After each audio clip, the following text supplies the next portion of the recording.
put my glasses on so I can actually see you properly. Um, You too.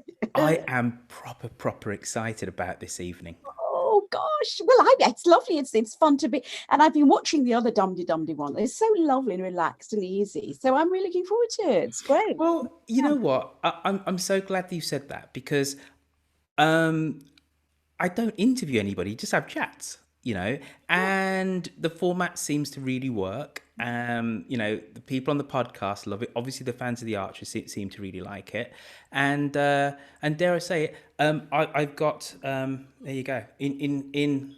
Oh goodness, you can't see because it's Yeah. green. Oh, there we go. Oh, Right, a little bit of gin. look. Yes, but look here. Cheers. I forgot to get a lemon, unfortunately, but I'm the lemon. I'm sitting here. But no, we've got the tea. Now, you actors are very good at artifice and pretense. Is that really gin or is it water? Be No, honest. sadly, it's not. It's spring water. Isn't that really sad? I'm sorry to break the illusion. I mean, I did toy with the idea, and then I sort of lost time. But you never know. My son, he might even get me a gin. He's been very good today.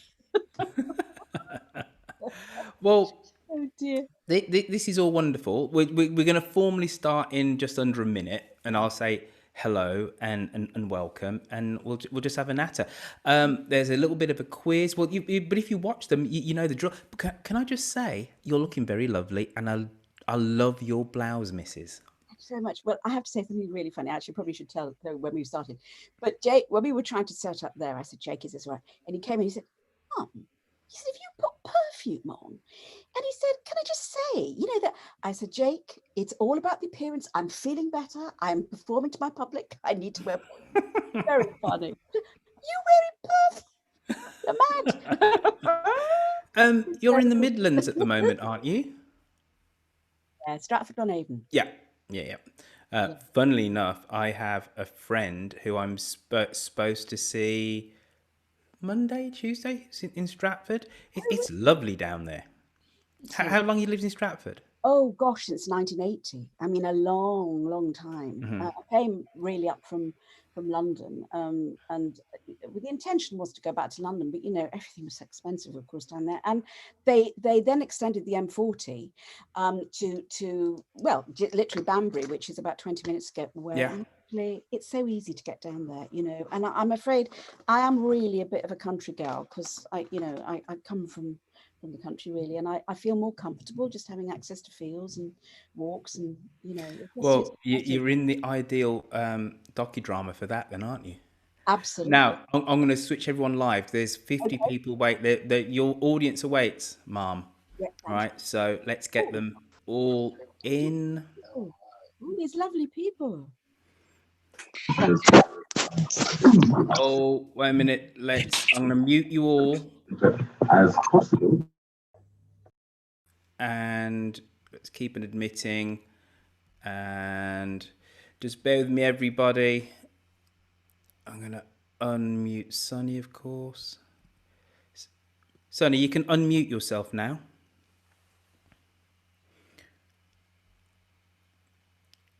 Can't hear you. There we go. There we go. Brilliant. All right. So just bear with me. We've still got more people coming in. There's Mr. Yokel Bear. All right. I'm gonna hit admit on some more. You've got a bumper crop. Oh, that's lovely. You really have. How lovely. Well, that's utterly a bumper crop. That's brilliant. And they are still coming in. So it's all right. So we've got 59 there. We have got 25 on YouTube and God knows how many on Facebook. And they're still coming in. But I'm just going to start. I'm going to press the buttons as we go along. But hello. Hello. How are you? Hello. Hello, everybody. Hi. By the way, just for people who are watching, very obviously, this is, I can say this, we've left the best till last, right? She's a character that we all absolutely love and adore. And keeping with the character that Sunny plays, I do actually have my little bottle of gin. Won't be tied anybody who thinks they're going to ask a question if they don't have a gin bottle next to them. All right. So if you need to pop off to your drinks cabinet, well done. And go and get yourself an alcoholic beverage. Feel free to do that. By the way, I haven't automatically muted everybody on entry. So if you need, so please mute yourself unless your name is Sunny Ormonde. All right. So, but here we are. You're in Stratford. You were telling me, Sunny, and I suppose that means that it's very easy for you to get to the mailbox. Yes, it is. Yeah, I'm very privileged really because well, I've got two ways of doing it, either going by train or by car, and I just jump in the car, and it can take anything from 3/4 of an hour to an hour and a half, depending on traffic. Yeah, it's great actually. Mhm. A lot of people are in London or all over the place, and they have bigger journeys, so it's great for me. Okay, you know what? I needed to speak up just a little bit, Oh, right. more. Can you? And I think there is somebody who's forgotten to mute themselves. So I'm going to mute everybody again. And then, Sunny, if you could just unmute yourself. I'm going to ask you to unmute yourself, okay? This is completely my fault, everybody, that I normally have the settings set to mute. But I did another show earlier today and changed my settings for that. So there we go. All right. So, but you're not a Midlands girl, though, are you? No, I'm not a Midlands girl. Can you hear me all right now? Yes, perfectly, perfectly. So, where are you from? Where's home? I'm originally from Cheshire. Mhm. I was born in a place called Knutsford in Cheshire, and I'm actually a farmer's daughter. So Ah, my dad was a dairy farmer, a long line of dairy farmers from Cheshire and Derbyshire. And so, joining the Archers cast was a bit like coming home, really. Yeah, but that's where I'm originally from. And I came to Stratford upon Avon, in fact, when I was about 16 to do what was then known as a drama and liberal arts course, first of its kind in the country. And from there, I went to London to drama school. And then, of course, after that, just all over the place, where the work took me really, but landing here in Stratford in about 1980. so you landed in Stratford in 1980. You're a farmer's daughter. So you're born for the role, quite literally. Live in the Midlands, got farming within your blood. But the character of Lilian, she'd been around from way back when. But you came into it when exactly? I joined the cast in 2000. So I've been in the cast now for 20 years, actually. And yes, another actress called Elizabeth Marlowe played the character for a long time, but the character itself had been out of the programme for 10 years when I rejoined, and they decided that they wanted a different kind of Lilian, because Lilian had been a much more straighter gal, but they want the new Lilian. They wanted to be a gin swigging, cigarette smoking, man hunting kind of gal. So there was a big personality change. Sunny, how much research did you have to do for this role? Did it come naturally to you? Come on. Not a lot, love. Not a lot at all. Yeah, no, not much research. But yeah, it was, and it was fun. But I was in the cast for about 6 months only, Mhm. because they wanted to see how you, the gorgeous listeners out there, would take to this new Lilian. And if they really didn't like her, then I probably would have been on my bike. But fortunately, you did. You opened your arms to the character, and then after 6 months, they wrote more storylines, and I was back in then, till now, basically, which is. So when you came in, you literally were told this is only for 6 months. I wasn't actually told that initially. It was afterwards I was told that it was only going to be for 6 months. I mean, I think, they didn't want to sort of make me feel nervous, I suppose, about it. But that was really what was in the admin mind, I think, at the time, just to see how she went down. And so the storyline that they created for me initially was for about 6 months. And then they thought, yeah, this is going to work. And but I was out then for a few months while they rewrote stories to fit me in, and then I came back in full swing. So it almost sounds like you had an audition on air, you Well, know. I think so. I mean, they knew that they liked the character, I think. But of course, it's, as with all these things, they got a basic framework, but I, or the actor, had to flesh it out. And so, although they thought that this is what they wanted and that it would go down okay, until they got the actor in situ and started relating to other characters and storylines, they were never, they wouldn't be too sure. And I realized very early on, actually, that Lilian was a larger than life character. That was what was handed to me initially. And I realized that in order to give her a long life in the Archers, I had to find a lot more colour to her, more depth to her. Mhm. Because the thing about the Archers, as you all know, because you all listen, is that we're a complete graph of society. So, we've got your Emma Grundys on one side, and you've got your Lilian Bellamy's on the other. But you've all got to meet somewhere within that. You've all got to be believable. And so I work quite hard at finding the different levels that hopefully the audience could, or the listener rather, could begin to relate to flesh her out. But I realized early on I had to do that, and I had to do a lot of that work myself, really, I think. So before you got the big call up to the mailbox, right, to join this veritable British institution, what were you doing? Oh, well, I was doing all sorts of theatre, a lot of theatre, a lot of radio, actually, before. Telly, not a vast amount, but I certainly was doing telly, but it was mainly theatre. And funny enough, I'd actually been in the Archers, I don't know if you know, but twice before that. I played a character called Mrs. Whitehouse, and I think she was the social worker who was responsible for her evidence, put Susan Carter into prison. And then I also played Zoe, the New Age traveller, when Kate was off on her travels, I think when she got pregnant, with Roy's child, when they were together. Years ago. So I played two characters. And then, in fact, it was my darling friend Sarah Coward, who played Caroline Sterling, who tipped me the wink that they were bringing Lilian Bellamy back into the programme, because of course she was in the Archers. And she said, why don't you contact Vanessa Whitburn, who was our then editor, and see if you could audition. And I said, okay, Sarah, she knows who she wants. She knows me. She's seen my work. If she, I'm sure she's cast it. But Sarah wouldn't give up. She kept emailing and ringing, saying, have you done it yet? So to keep her quiet, let this be a lesson to us all, actually, I did email Vanessa and I said, look, don't worry, I won't breathe a word that this character's coming back into the programme, but if you haven't cast it, could I please audition?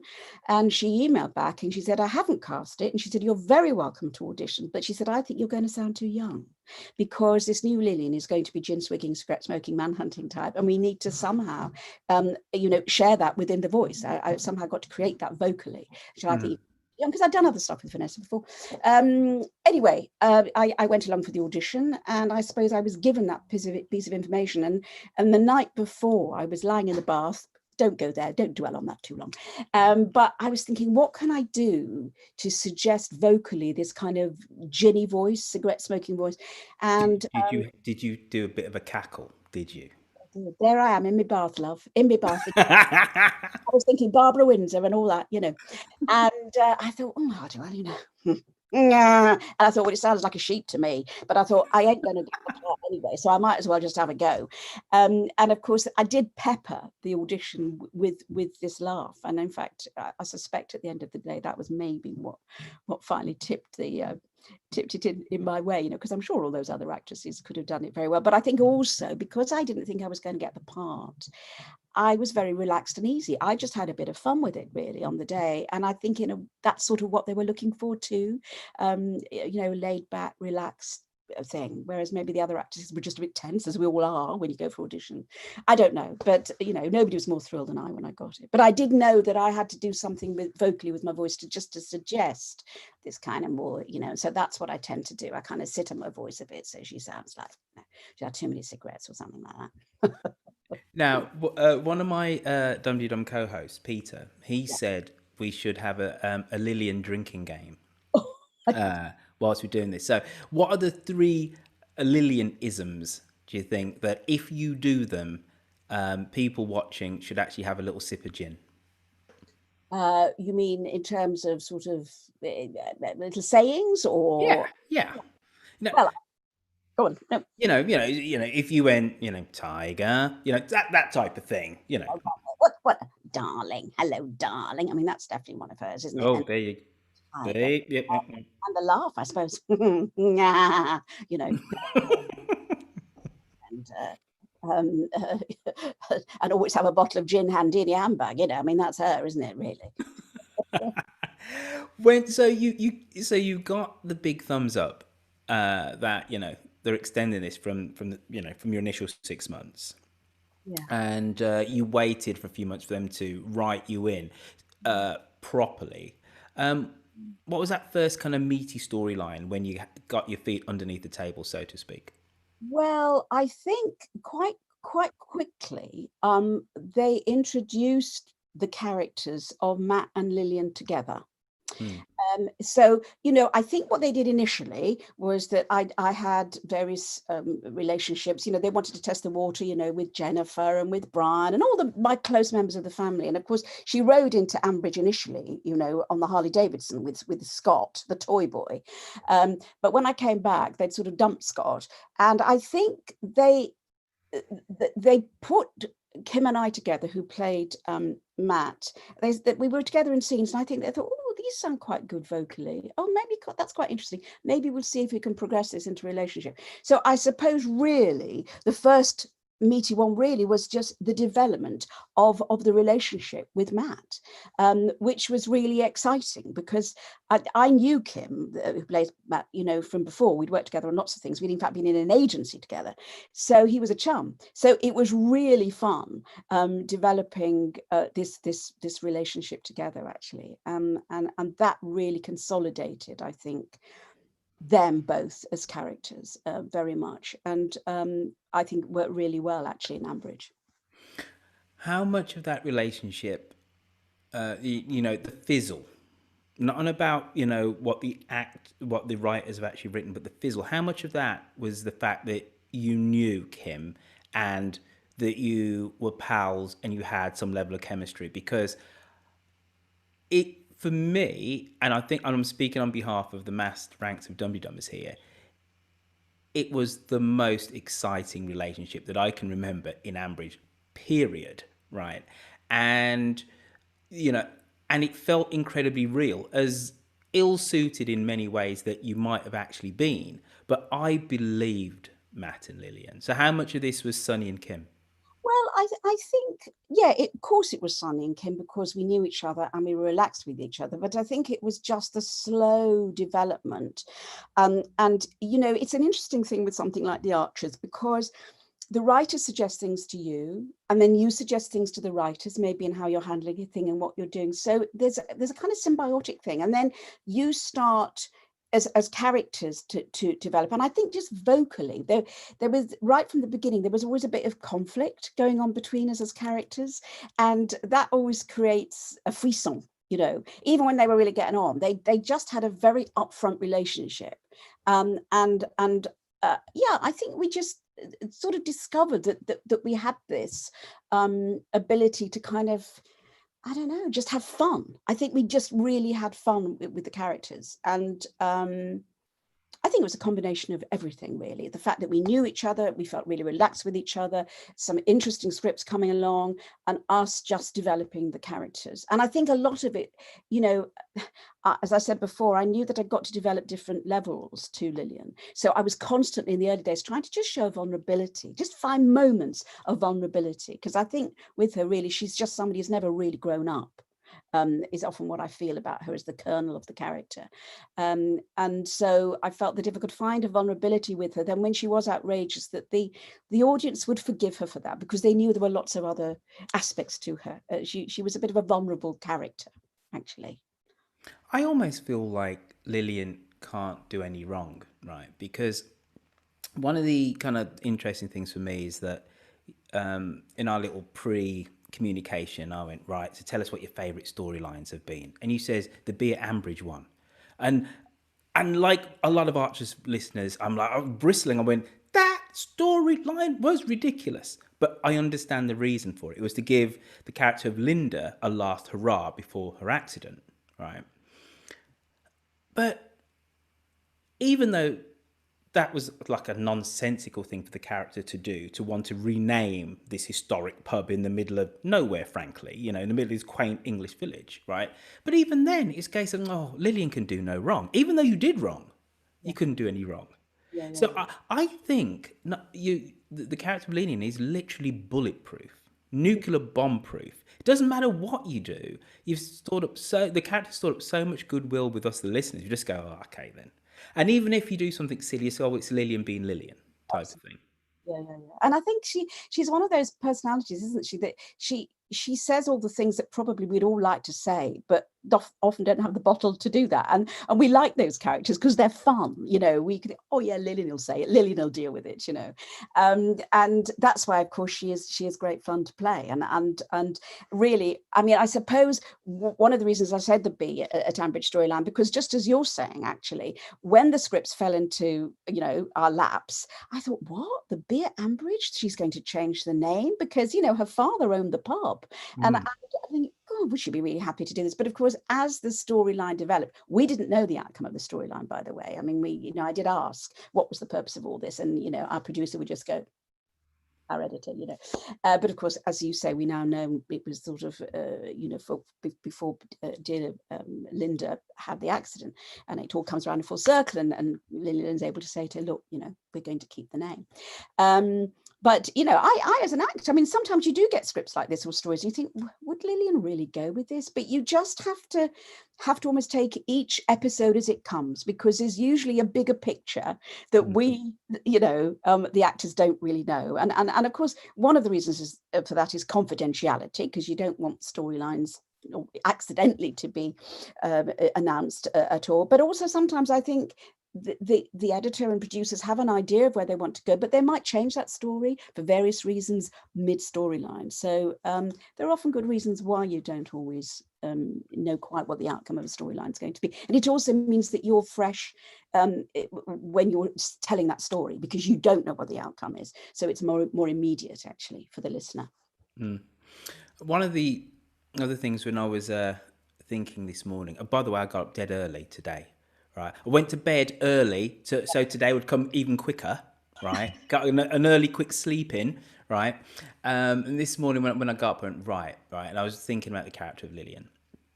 And one of the lovely things is about the character of Lilian is she has great relationships with not everybody, but with a lot of characters. So there's a real intimacy with you and Adam. Yep. With the character of Lilian and Adam. I'm confuse you with Lilian Bellamy, and then also with Eddie, and also with Jennifer as well. Yeah. And I think through what I realise that is really a deftness of writing, but also a deftness of acting, and then also with actors who are really at the top of their game, who can really portray that level of casual intimacy, and we really feel like we are earwigging on a warm friendship. So and the great things about Lilian as well is that she is socially so adaptable. She can hang out with the knobs, and she can be in the cider shed too. Yeah, oh, absolutely, with Eddie in the cider shed, toppling over in a slingback. Yeah,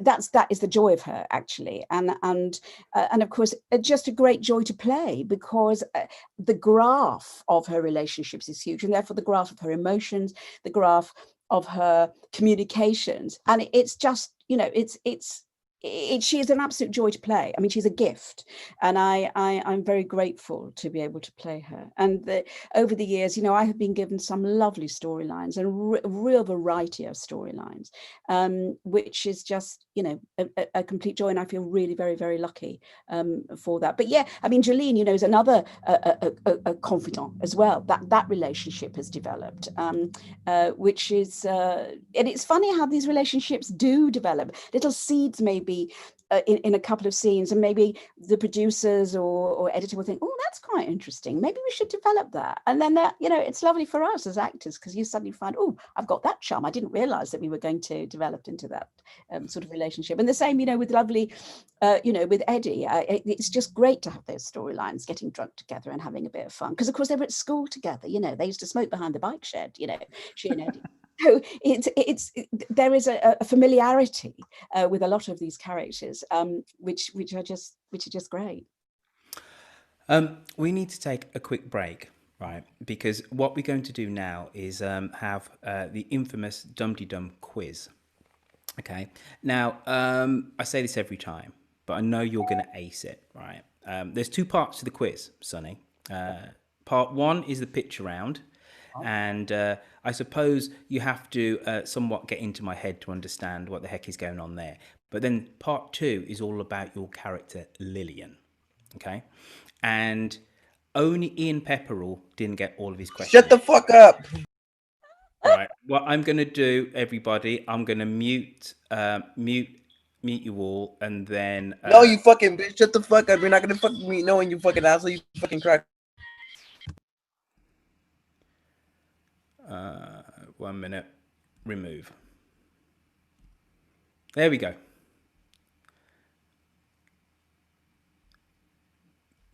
Sorry. Oh, yeah. I'm sorry about this, everybody. We've got some idiots in. You're an idiot, dumb. All right. Sorry about that. Hopefully, there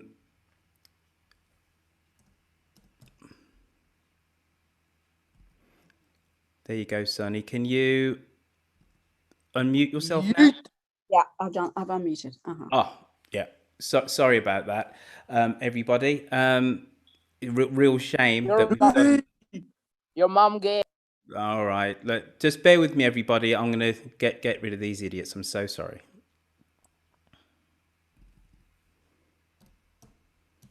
Shut the fuck up.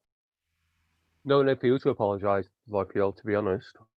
Well, we've managed to do this quite successfully for months and without any problems and stuff. So there are more people waiting to come in. I'm not going to allow them in and whatever. Maybe I've allowed in too many people. Anyway, moving on. Sunny, we can hear you. Great. So we are going to go on to the Dum Dum quiz. And here we go. First round, folks, is the pitch round. Now, seasoned Dum Dummers that do the Friday Zooms will have recognised this question one before. But I kind of got this wrong before, and considering I actually devised the quiz, the fact that I come up with only half of the answer it is somewhat of a wonder. So what you've got to do here, Sunny, is see what you see. And this is an Archer's thing or person. It's an Archer's thing, character, place, or person. Picture one, a creature that likes to root around in a whole load of muck. Rather clever creature. Most farms have the domesticated version.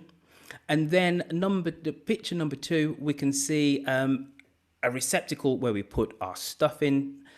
Something which maybe your grandmother or your great-grandmother would actually have, where they put a whole load of stuff in.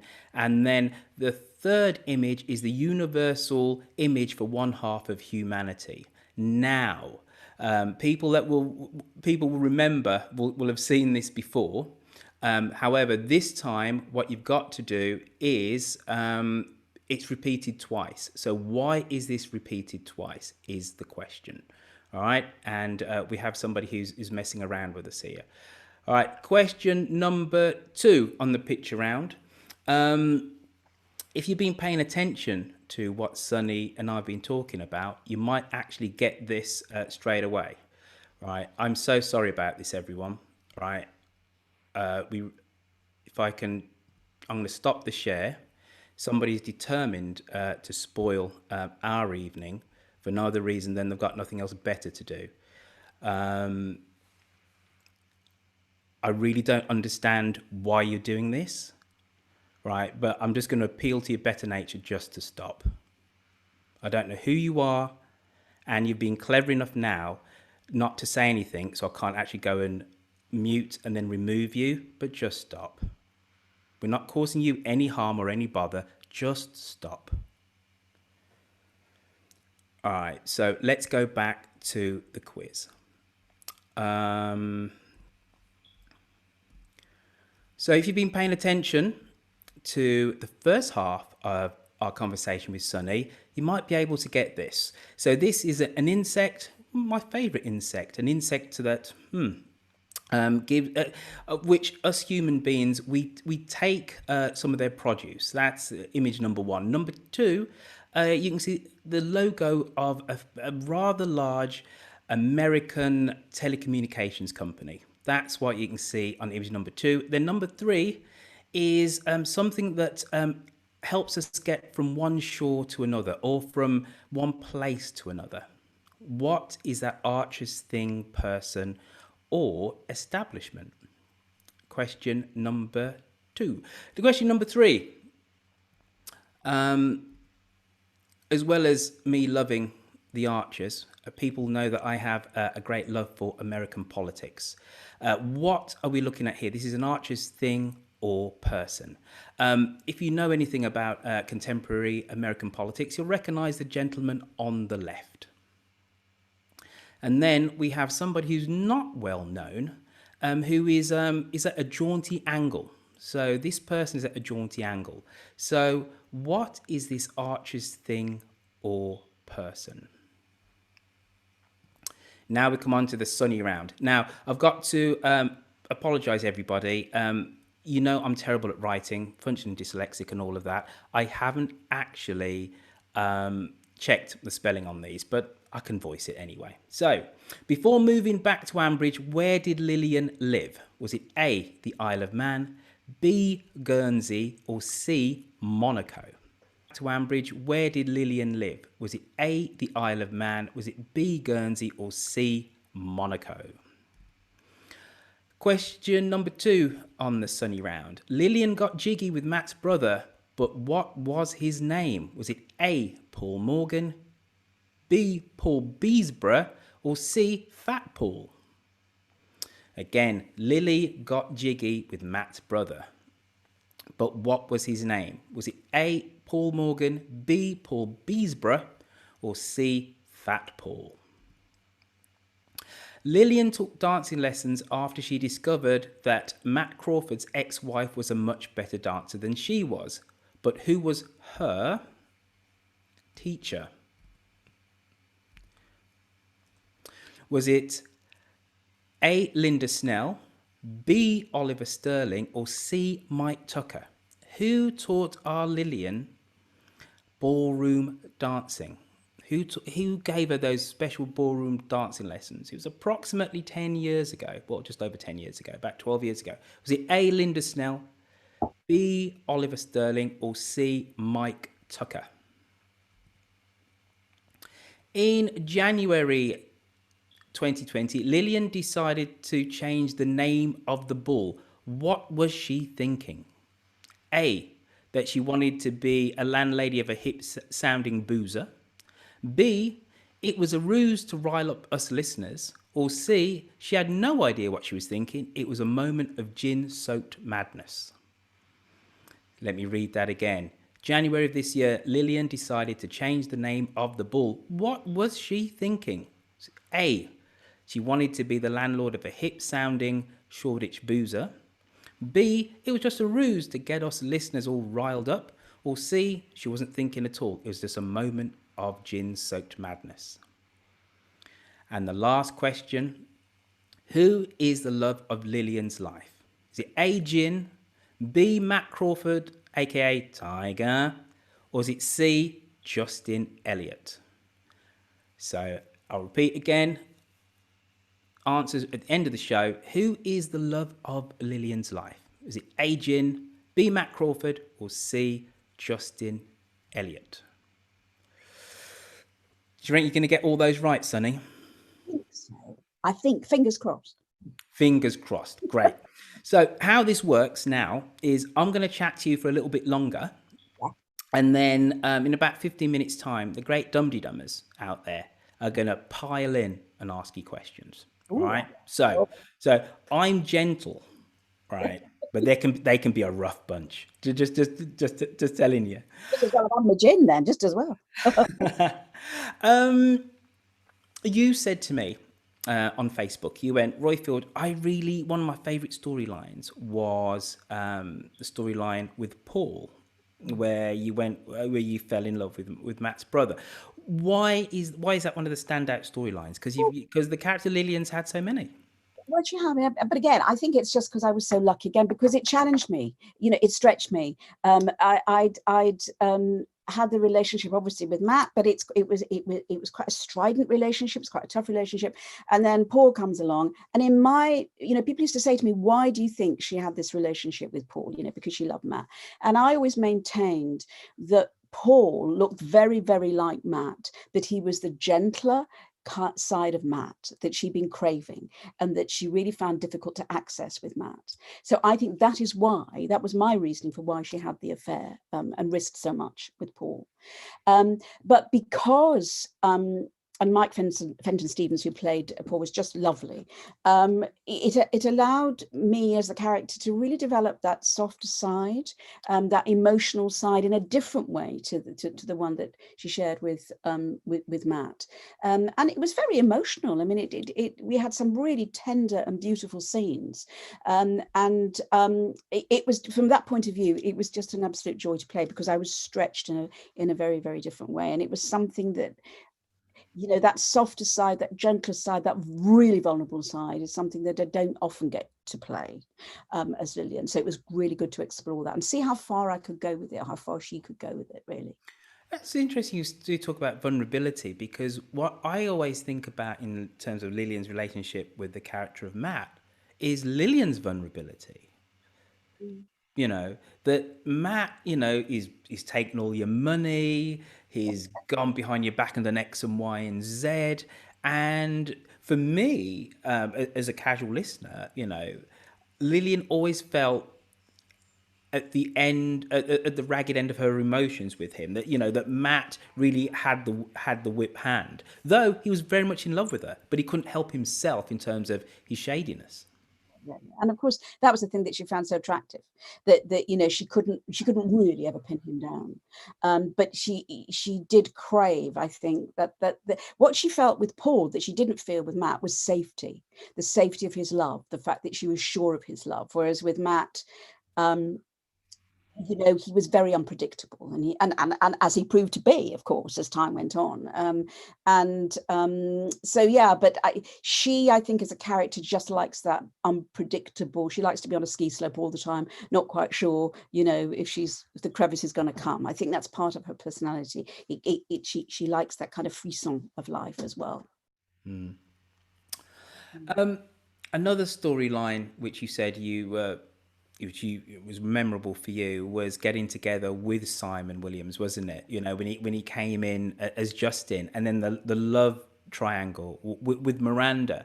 So if your relationship with Paul was about you stretching yourself in terms of and displaying vulnerability, what did you as an actor get out of that, working with Simon, and specifically with I was going to say the new bad boy in the village, but Justin Hill isn't quite bad, is he? He's just, Yeah, he's well. I think several things happened. It was really interesting when Matt sort of disappeared and Paul died and so on and so forth. When the character of Justin came in, I actually thought myself, gosh, I think these would be a really interesting pair. I mean, this was way before anything happened between us. I think, yeah. And I think also because she was in such a vulnerable position, because, Matt had wiped out the bank account and everything, I think it was a bit like coming back to a Ralph Bellamy situation. When she'd married Ralph, who was the local squire about 20 odd years older than her, it was about security, it was about safety, it was about money, it was about wealth. And of course, there again. She was, you know, I had scenes where, you know, I was saying to other characters, well, you know, this is my last chance. You know, I'm a woman who's nearly 70. I've got to take this while I can. And of course, he had money, just in time. I call him just in time, and he had money. And you know, he was sort of almost a cross, I think, between Paul and Matt in some sort of way as well. But you know, she has to handle him. She, you know, he's tricky. He's not that easy. She has to handle him, find her way through with him. But I think it was definitely, you know, an eye to the main chance, because he was a chap with money, and you know, if he could provide a good life for her again and a bit of security. But it was lovely working with Sam. It was lovely working with Simon, who was just so delightful. I've been so lucky with the chaps that, you know, I have bedded in Ambridge. They've all been so delightful and lovely to work with. And Simon's no exception. You know, we have great fun. He's what's really funny is Simon's very tall, and of course people may or may not know, but I'm really quite short. So it's really quite fun in studio with a microphone. You know, he's up there and I'm down there. But we've no, it's just he's such fun. It's just great. And it was lovely with the Miranda storyline, of course, because his wife Lucy Fleming actually played Miranda, or plays Miranda. So that was good fun too. You talked about Sarah Cowan before, who was who obviously passed away last year. It was Caroline. And you said you were very close. You know, she was your pal outside of the show. Who would you say are your top two muckers in the show now? You go, you know what? Ooh, I love it when I get a scene with them. Or, you know, when it's kicking out time at the mailbox, you know, you nip round and have a cheeky Nando's with them, you know. Well, you know, we're a real cross section of personalities in the community, you know, us actors in Ambridge. You know, we're just such a mixture of people. I mean, I love everyone, and we are a family. There's no doubt about that.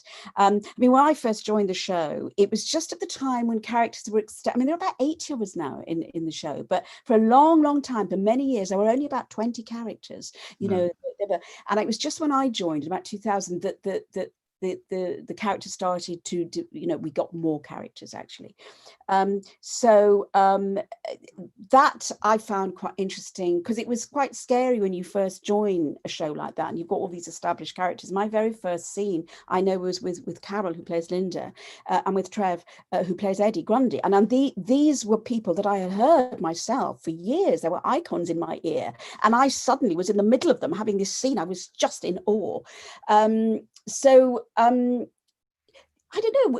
You know, a favourite character. I love working with Carol, who plays Linda, just because the characters are so great. You know, we kick off each other so well, and I just really enjoy that. I mean, so many they all provide a different energy for you. You know, as a character, I love working with Angie, who plays Jenny, my sister, simply because we have such an easy relationship. You know, and Lilian she's always often really rude to Jenny because she's her sister. You know, she gets away with all sorts. I love working with June, who plays my mum, because she is the only character that really can tell Lilian off. Sonia, you can't say everyone. But no, I can't say. But you know, again, they've all provide different things, and June's just great. I mean, she's amazing. She's 101 now, and she's still as vital as she ever was, you know, in studio. So yeah, we're very lucky actually. It's a very talented bunch of people. Have you got a velour tracksuit in your wardrobe? Sadly not. Sadly. I don't. And I don't think I'll be getting one either.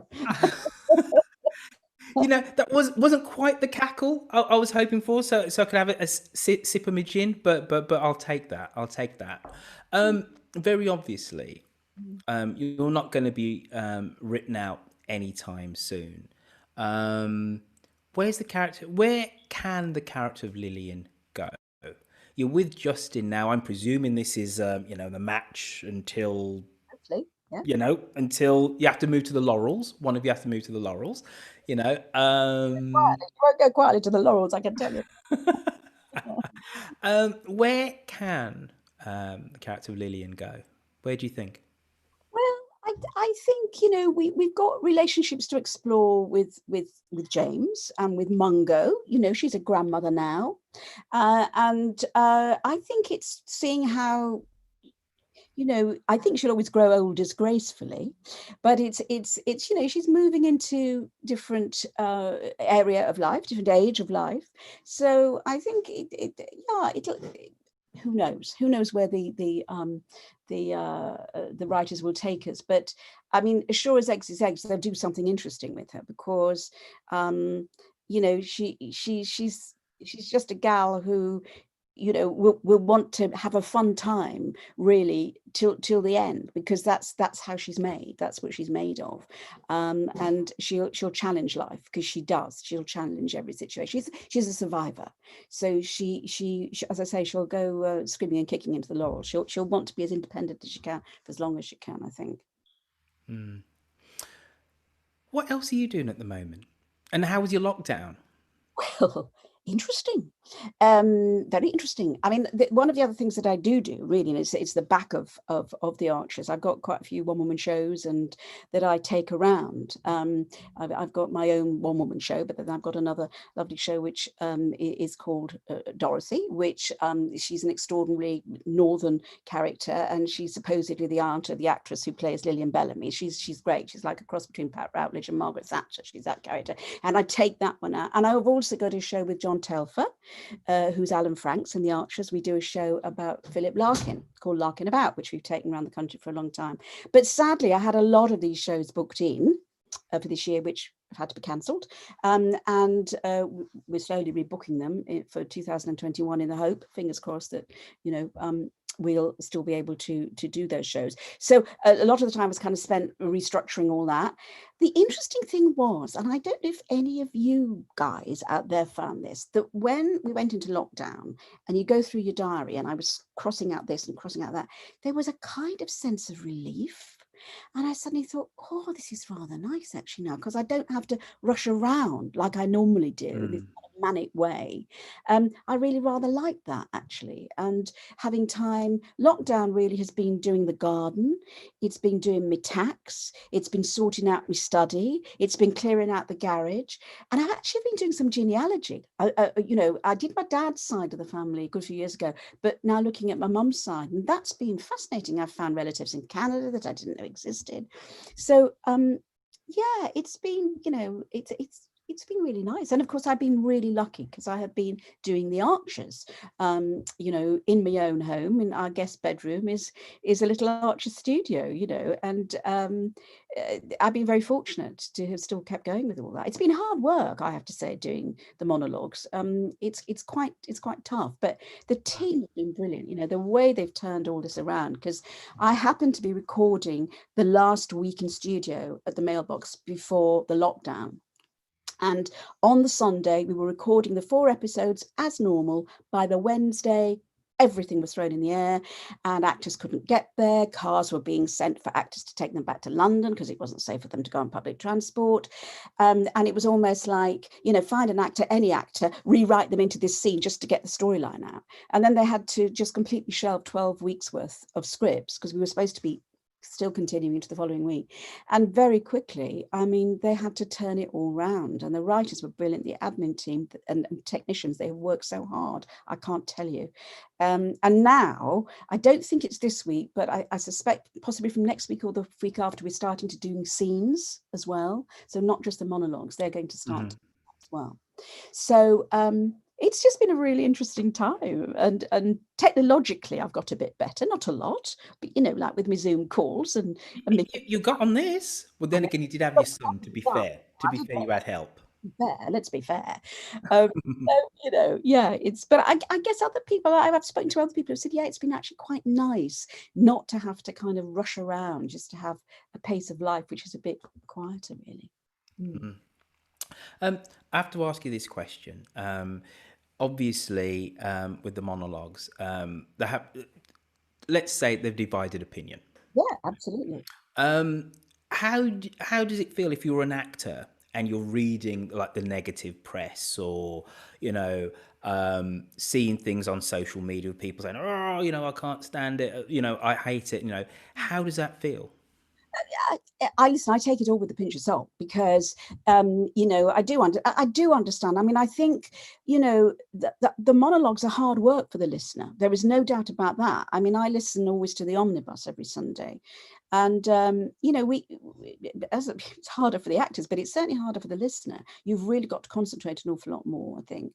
And yeah, I mean, I take it with a pinch of salt because it's going to work for some people and it's not going to work for others. And I think, you know, out of necessity, we've been put into this position. And the great thing is that Jeremy Howe, our editor, wanted this show to continue because he knew that there were an awful lot of people who were self-isolating, who were great Archers listeners, and it would bring them a sense of comfort and continuation of life.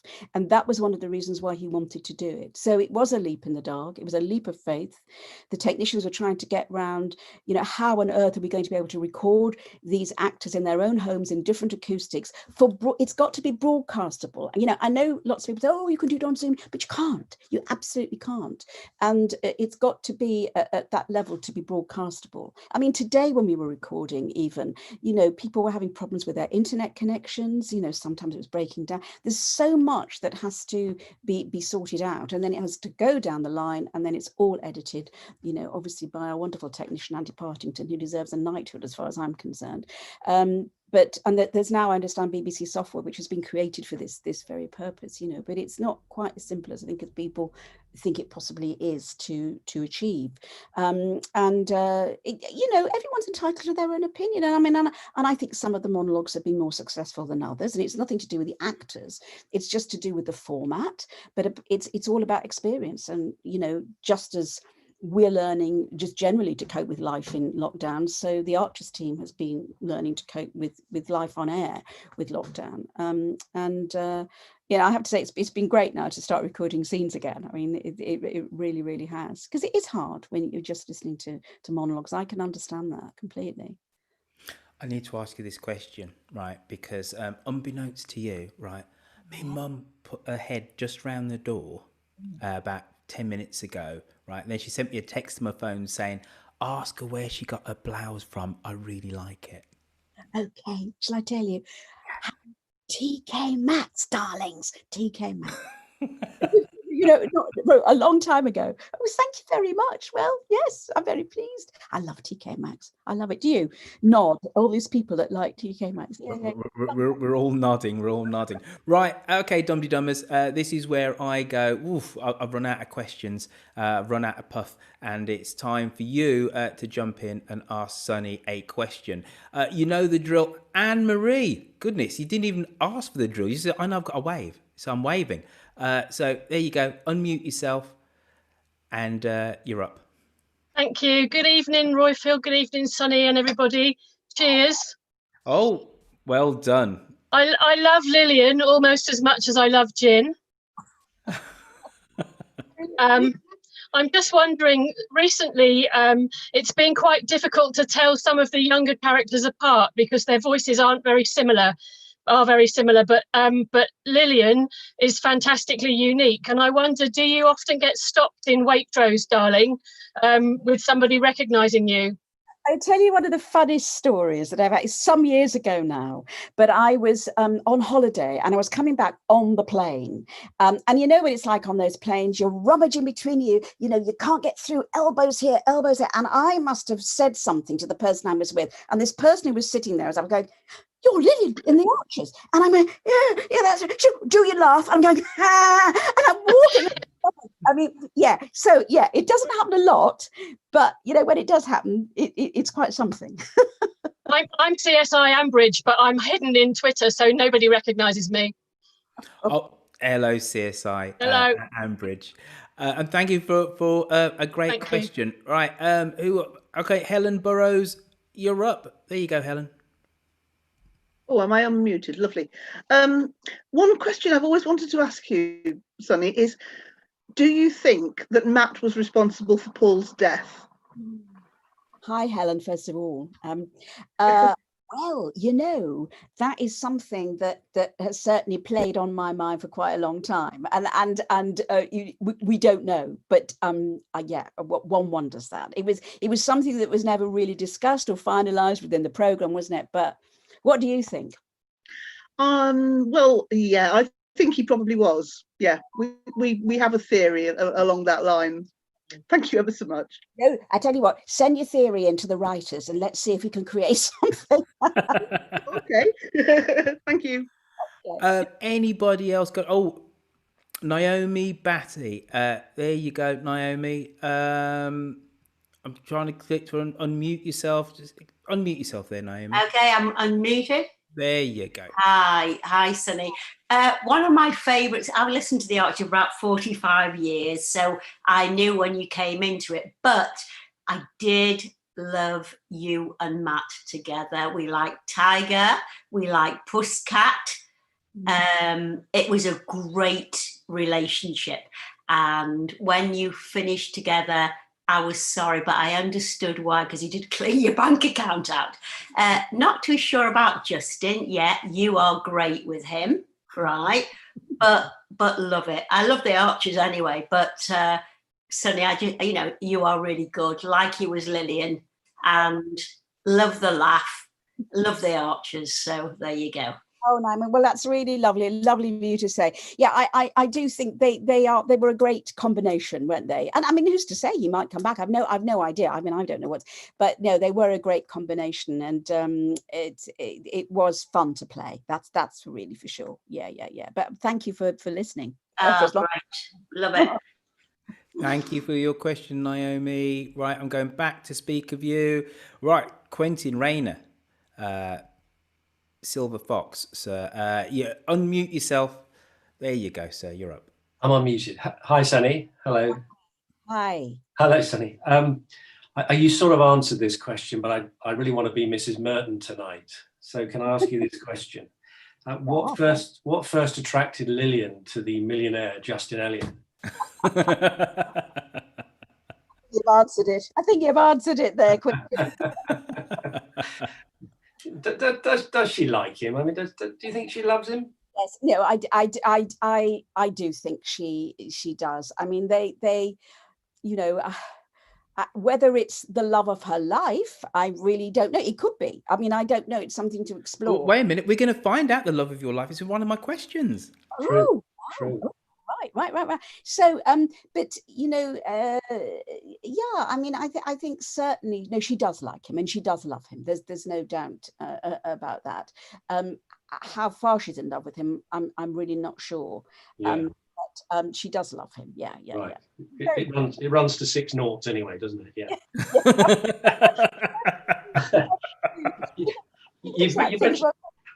Sorry, Sunny. No, it's all right. I think it's that thing that she doesn't get her own way all the time with Justin at all, and I mean that appeals to her. That's a bit of the old Matt, and I think she really rather likes that. It's always a bit of a challenge. You made reference a couple of times that you've begun recording scenes again. Yeah. When are we likely to hear those scenes, those dialogues? Quite soon. It could even be next week. Forgive me, because I probably should have researched this. I'm not really sure, because we're recording so many weeks ahead. Sure. I'm not quite sure, but it's very soon. If not next week, it's certainly very soon. Right. So we could have dialogue next week.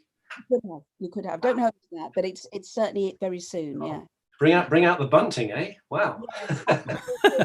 If we can find it. A scene I really, really enjoyed, and I tweeted about it actually afterwards, was the scene, the hospital bedside scene between you and Linda, which I thought was really, really good, and it was well written, beautifully acted, but it was very moving. But what I liked about it was that Lilian is normally brought on for some welcome light relief, the mischievous cackle and everything, but actually this was really intimate, wasn't it? And I wonder how much you enjoyed. I enjoyed seeing another side to Lilian, actually, more depth, and I wondered how much you enjoy those sort of scenes and how much you would like more of those scenes. Well, yes, I mean they're an absolute joy to play, and particularly with the relationship with Linda and Lilian, it's the real development with them, and I think they're becoming quite close friends. They're not going to admit that to each other, No, but I think that was evident, particularly it with was. that, you know, the care and the kindness. I mean, I have been lucky, as I say, over the years to have some really good, strong emotional stuff. I mean, certainly the very first storyline, the Costa Rica storyline with Kim, with Tiger, when he, you know, absconded to Costa Rica, was a great storyline for me, because it was the very first time that the writers gave me a lot of emotion, a lot of meat. And I think that's what I meant, you know, early on about knowing I'd got to bring lots of different facets to her.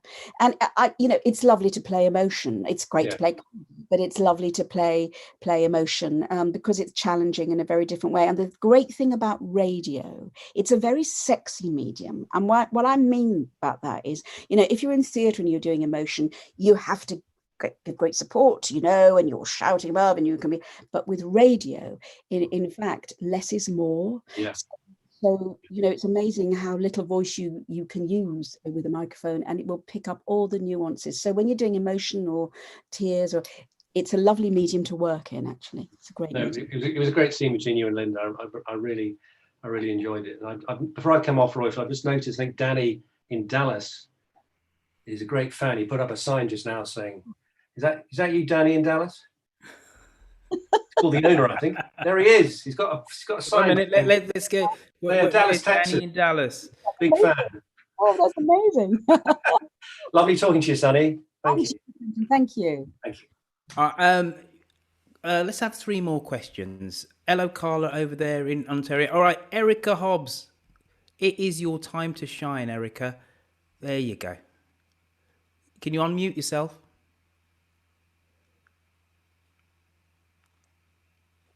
All right, so I'm asking you to unmute. I'm clicking. There we go. Hey. Hello. Hi. I've got a question, which is, do you think that the Lilian who we're getting the monologue of, is that consistent with what you thought she would be like? Because obviously we've only ever heard her interacting with other people, but inside her head, is that how you expected her to be? You know, that's a really good question, Erica. I don't know, really. I mean, it's one of those funny things, you know, the script falls to the letterbox and you make it work, if you know what I mean. I think it's very interesting as an actor, particularly possibly in radio more than anything, because you always have an inner life. You do have an inner life, not always consciously when you're doing a scene, but you know, you do have an inner story going on.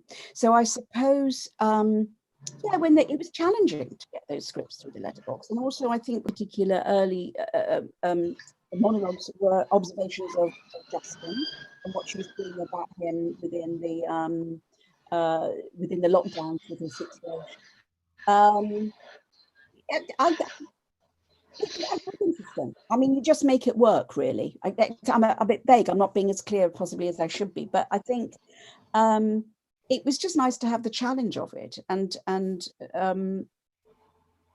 yeah, I think it's always difficult to know, is that what the inner thoughts would be, because is that what any thoughts would be of Lilian? You're waiting for the writer to give you those thoughts in a way. That makes sense. Yeah, it does. I was just curious.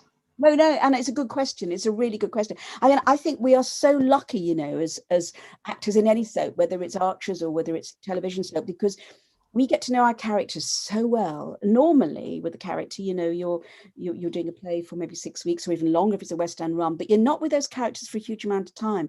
Whereas to be with a character, for instance, in my case, in 20 years and other actors' case for longer, you really do get to know those characters very well. So it's always quite interesting when you're presented with a new scenario, like we were with this whole lockdown thing, and think, yeah, okay, well, I can make this work. I can see her in this scenario, and yeah, it was okay. It was okay. I mean, I have to say, coming out of the inner monologues, I feel slightly more comfortable going back into the dual. That's for sure. Yeah, yeah. Erica, I'm taking it that your partner is not an Archers fan. He looks thoroughly disinterested with the fact that we have, you know, the most popular character on the docudrama on Zoom, and like, what's he watching on Netflix? What's playing video games?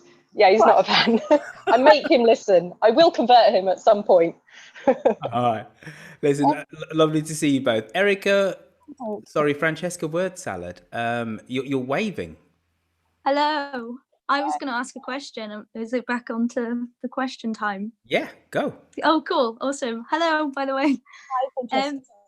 Hi. So I've got a question. If Tony was to have an affair with Joy Horville, and it turns out that she is actually a millionaire, and then he comes to Lilian for advice, do you think that she would encourage him to go off with Joy and seek fun and fortune, or would she encourage him to stay home with Pat?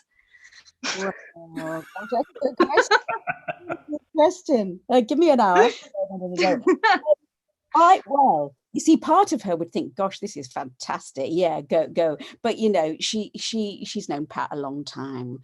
And although Pat may be a bit boring, you know, concerned, I think she'd think that, you know, really that he had to stand by Pat. But it's a fun idea, isn't it? Yeah. With all that money. With all that money. I mean, Lilian might even have an affair with Joy herself, I think, if she got all that. You know what? You're painting Lilian out to be somewhat of an utter mercenary gold digger, right? And when Quentin asked the question, Sunny, and he said, you know, what is it that Lilian found attractive in the millionaire Justin? What do you think Justin gets from Lilian? I don't know if it's repeatable here on this. Oh, actually. listen, you're amongst friends. Yeah. There's only 150 of us here on various platforms. 150 of your best friends, your closest buddies. She's a bit of a goer, you know, and I think, you know, and I think he clearly is as well. And I think, you know, I think probably it's quite a physical relationship, and even at their great age. So, and I just admires her. I think he just, you know, again, she's somebody who's quite difficult for him to pin down, and I think he really quite likes that as well. But I think they're just really attracted to each other. I think it's really as simple as that, actually. Yeah. Just before we go on to another question, the relationship with Matt, right? As I said about an hour plus ago, got it. I think everybody got that.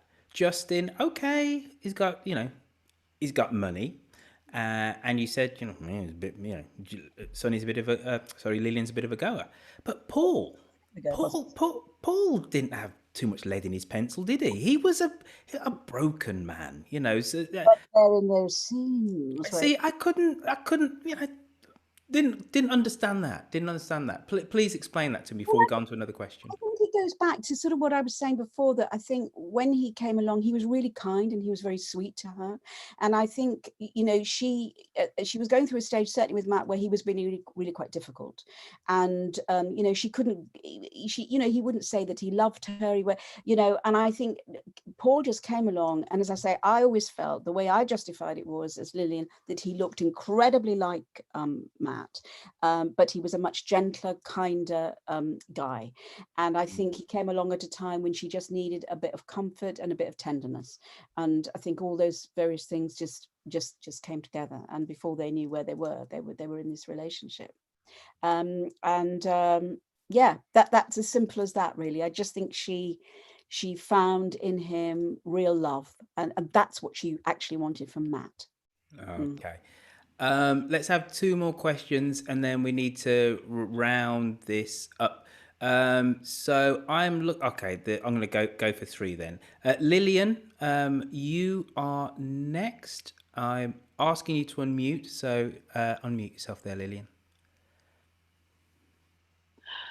Hello there. Hi, my namesake. Hello. Hi, hello. Yeah. What I wanted to know, and what's puzzled me for ages, is why did Justin not sorry, my battery's going low. Why did Justin not marry Lilian, and why did Lilian agree to that happening? Because it seemed to me at the time that it was a way that Justin could just wriggle out of any commitment to her. Yeah.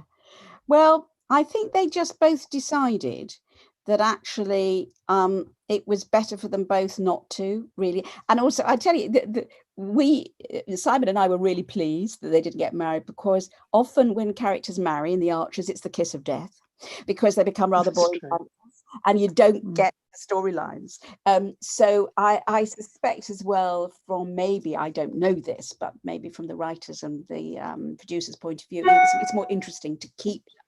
There's more possibility for other storylines and for other things to happen. But I think they certainly sort of felt that actually they didn't, and I think it was in the scripts, that they didn't need that level of commitment. And I think they both felt that they both been through lots of different relationships before he'd been married, that actually it just might be a more fruitful relationship if they didn't make that final commitment. Okay, thanks for that. Right. Thank you for the question, Thank Lilian. you. And I'm looking forward to working with you. Lilian's going to be one of our new social media supremos on Dum Dum. Jane James, you need to look more animated, Jane. There you go. Got a smile out of you. All right, Pat Robertson. There you go, Pat. Unmute yourself.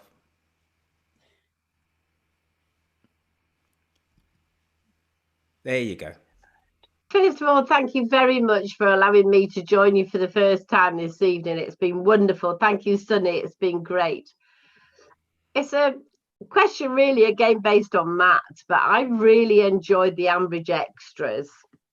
And Lilian and Matt's relationship was so amazing during that, the Ambridge extras. And Matt really proved his total devotion and was happy to put his life on the line to save the woman he loved. And in my heart of hearts, I feel that he's still the man for you. Will there be any more Ambridge extras, do you think? Well, there won't. Thank you for that. Thank you. There won't be any more Ambridge extras. I'm pretty sure, because I think the idea when it all started was that initially it was going to be the younger members of the cast that went into Ambridge extra, and then as time sort of moved on, older members suddenly found storylines within it, which we did. And I agree, we did some of our best work, I think, actually, Kim and I, in the extras, and we had some great. And I think what was a bit of a shame was that the real the denouement of it all happened on Ambridge Extra, not actually on the Radio 4, because I think that was really important. But anyway, that happened. It was just one of those things. But no, I don't think that, because I just think it was a bit too expensive, and I think that's why it was decided in the end to pull it. We'll club together. Yeah. But it was good fun, and I agree. We had some great stuff actually in that, Kim and I. It was wonderful. It was great, but you never know. I mean, things may. Who knows? We don't know where relationships go or so on. But I think it would be fun to have him back in Ambridge, even if Lilian and he didn't get back together again, because I just think he's a brilliant character. I think wonderful. I miss him terribly. Yeah, that's a good character. Thank you for the question, Pat. There was here we go. Here you go, Mr. Ghost, the ghostly apparition. Simon Bowden. Can you unmute yourself? There you go. Yeah, Stephen, actually, rather than Simon. Oh, sorry. Appearing now as a ghost of Lester. Too much gin, sir. Too much gin. Appearing now as the ghost of Lester Nicholson, who was Lilian's first husband. Yes. Went into hospital with an earache and died of a fall, possibly. I'm sure he wasn't pushed down the stairs by Lilian, but you never know. Anyway, my question is about Barrow. And I have a theory about what Justin has done to Barrow, and I wanted to test this out with you, Sunny. He's arranged for Neil to be outside with the young pigs, Hannah to be inside with the older pigs. Is this to make it easier for him to feed the bodies of his business rivals to the pigs so that they disappear? I think you got it. I think that possibly could be it, really. Yeah, that's great, actually. That's very funny. It's a great observation. Maybe you suggest that to the editor, and we'll see if he can weave it in some way to the storyline.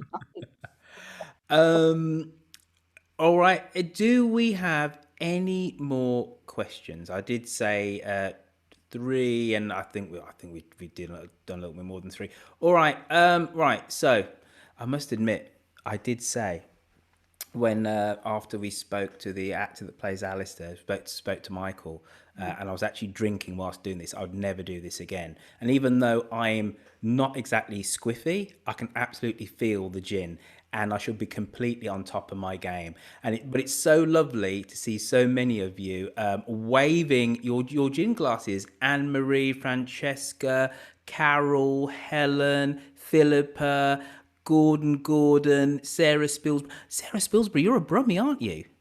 Sorry, I need to come to you because I'm up in Erdington at the moment. Where in Brumland are you at the moment, Sarah?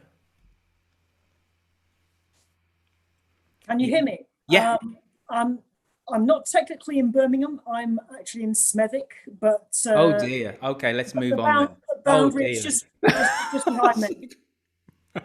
All my infrastructure leads to Birmingham, and I work for the City Council. No, it's Greater Birmingham, and it was lovely to hear your Black Country / Brummie accent on the last but one show, and with the Tarara bits, which I'm actually stealing. I'm going to sign off every Dum Dum with Tarara bit. All right, everybody. So you need answers to the Dum Dum quiz. So let's get that done, and then we can all go about with the rest of our evening. Or I know a few of you did say that you wanted to hang around a bit and have a drink and a chat, and we can do that. So question number 1 in the pitch round. What is this creature that we can see? And it's a boar, and then you've got a chest, and then the symbol over there on the right is the universal sign for women. Now, I did this last time, but I forgot that I doubled it up. So this is the Borchester Echo, because there's 2. It's the newspaper. So that's question number 1 in the picture round. This one, I think this is very easy. This is the B. There is a B at A&T Bridge. The B at Ambridge. There you go. There's question number 2. If you know your American politics, I don't think this one's particularly hard either. I think I've given you these in the pitch around this week. They're very easy. That's Joe Biden. That person's leaning. This is Joe Lean. Very good. All right. So on to the Sunny round. Okay, Sunny. Here we go. Before moving back to Ambridge, where did Lilian live? Want me to answer this? Yep. Guernsey. Absolutely correct. You were a tax exile in Guernsey. Lilian got jiggy with Matt's brother, but what was his name? Sunny, over to you. I think it was Fat Paul. No, it wasn't. It was Paul Morgan. It was Paul Morgan. Question number 3 in the Lilian round. Lilian took dancing lessons after she discovered that Matt Crawford's ex-wife was a much better dancer.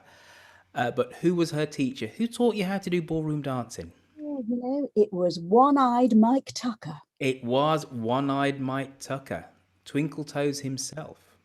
Yeah. Now, in January 2020, Lilian decided to change the name of the bull. What was she thinking? What was she thinking, Sunny? Well, she just wanted to be, you know, be a bit hip, really, a hip-sounding boozer. Although I think she was gin-soaked, really, to be honest, at the time she made it. You've got to give... So are you saying that you'll accept answer A or answer B? Yeah, I think so. All right, if you put A or C, sorry, you are correct. I think it was a decision which was made by too many gins. And then the last question, who, or dare I say, what is the love of Lilian's life? What do you reckon, Sonny? Is it A, Gin, B, Matt Crawford, aka Tiger, or is it Justin Elliott? Well, I think we know it's not going to be C from what you've said. Yeah, no, I think, well, probably, you know, she can always rely on Gin, and she can't rely on the other 2. So if you put A, Gin, you are correct. Right, now, there should be, let me count. I should actually know how many questions. Oh, there's 8, right? So I'm going to speak of you. Who got all 8 wave? Good heavens. People actually got all 8. This is a first, right? And Martin, coming to you after I speak to Jane James. Jane, bask away. Props to you. Thank you. I'm basking. Well, tell us what your Archer's vintage is. Is this the first time you've actually done one of our Zooms? It is, yes. I'm a Zoom. I'm a this Zoom version, yes. And I've been listening since for a very, very, very, very, very, very, very long time. I remember Dan and Doris. Ah. And what are you going to do with the fact that you've got all 8 questions right? I was thinking of like a big flag outside the window, maybe. If you got any bunting, hang that if out. I can find the bunting, because the bunting does go missing. It does. Thank you, Sarah. Who was the other person that got them all correct? Was it Anne? You moved around. Oh, Claire Asprey. You're too bloody clever. You are. All right, Claire. Unmute yourself, Claire, and bask away. There you go. Hello. Hi, Claire. I'm very proud of myself today, and also I'm very proud of getting Borchester Echo, because I didn't get Borchester Echo last time, but when you said it was different, I did get it. So I'm quite chuffed with that. Thank you for that, and thank you, Sunny. And I just thought I'd flag to you that one of the theories at the Academic Archers, this is not mine, it's Nicola Headlam, who's like the queen of Academic Archers, has a theory that Mungo might be one of the future most connected people in the village. So I'll be interested to see how that pans out. Absolutely, me too. Thank you, Claire Asprey. We do a wonderful podcast together called Map Corner. Got a lot of big love for our Claire. We'll just wave if you got all questions correct, because Jed Robinson, coming over to you, sir. All right. Yep. Is this Jed as in Jed and White? Is that who you are? I'm not sure about that. That's a new one on me, to be honest. Oh, okay. Yeah. I want to say 2 things, really. I want to say big up for you, Lloydfield, about how you dealt with the situation earlier. Oh, thank you. Yeah, because that must have been really awful. And yeah, a great, Sunny, to first spend this time with you tonight.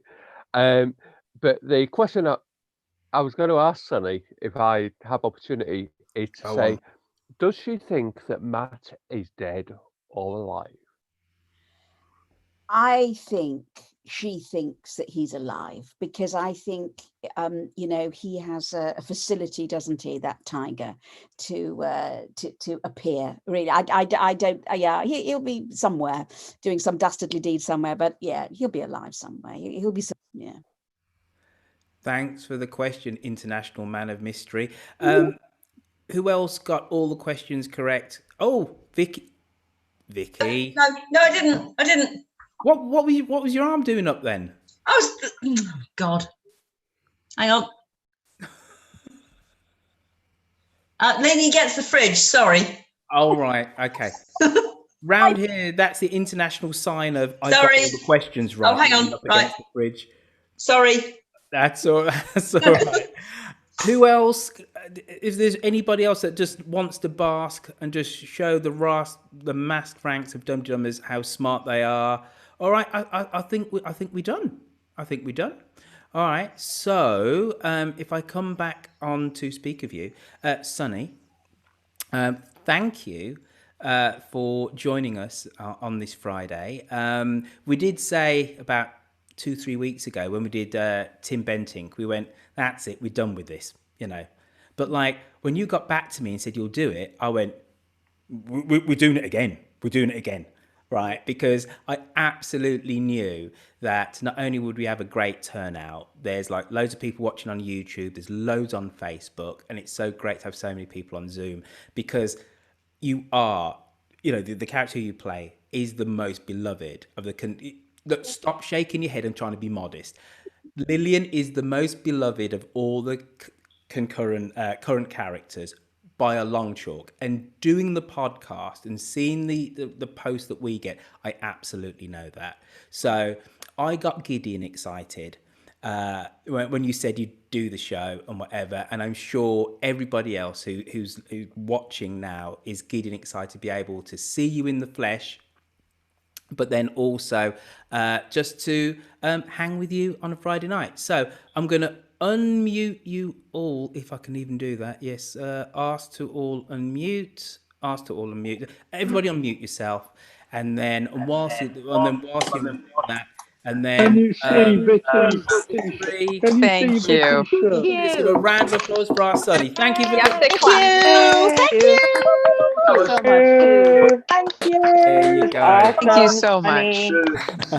Marvelous. Listen, and it's And just you. so good to see so many of you all. I'm going to mute you all again now. On a Friday night, because I know a lot of you got better things to do, but maybe you haven't. That's the reason why you're here. But if you haven't got anything else better to do, and Sunny, please unmute yourself. Could you, if I ask you one thing, go onto Apple iTunes and go and write us a little bit of a review and just show your appreciation, not for me, but for the other people that work with me to create Dum Dum.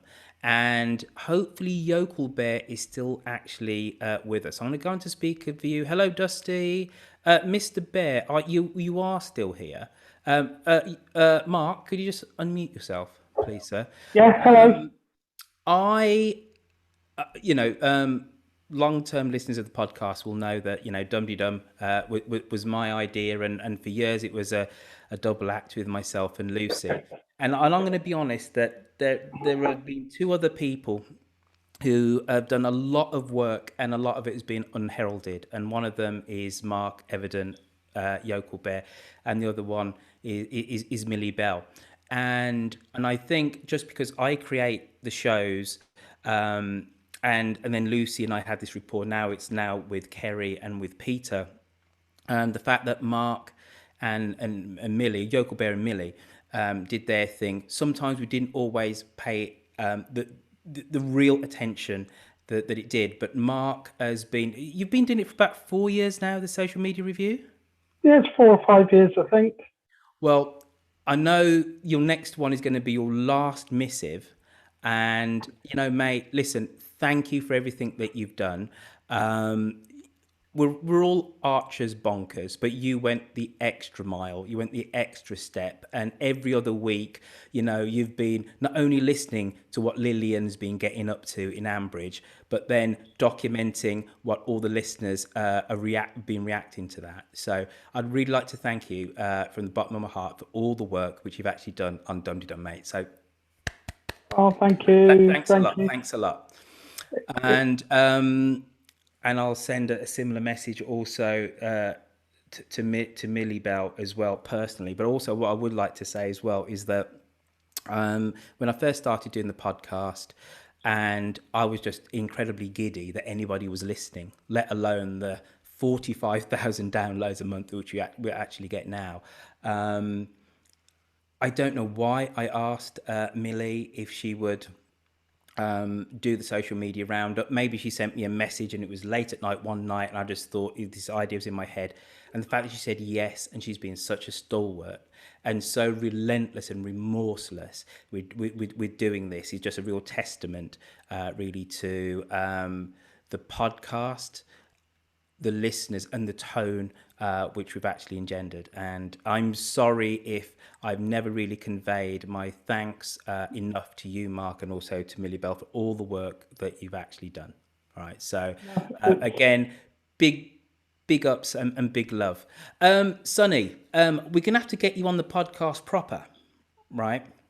Do my people need to speak to your people? How does that work? Yeah, probably. Yeah. Probably. Okay. All right. Yeah. All right. Yeah. We'll coordinate diaries and we'll get you on. Yeah, absolutely. That would be great. That would be great. But this has been really lovely, and it is so lovely to meet the listeners. To have this chat is just brilliant. So thank you all for listening. This is from everybody in Ambridge.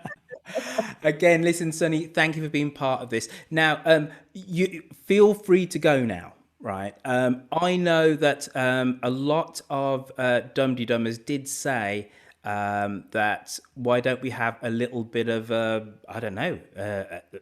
drink round our laptops tablets, computers. I am here. Hello, Sunyin, on your iPhone. Hello. You know what? The lovely thing is about this is that Listen, I sorry, I'm have.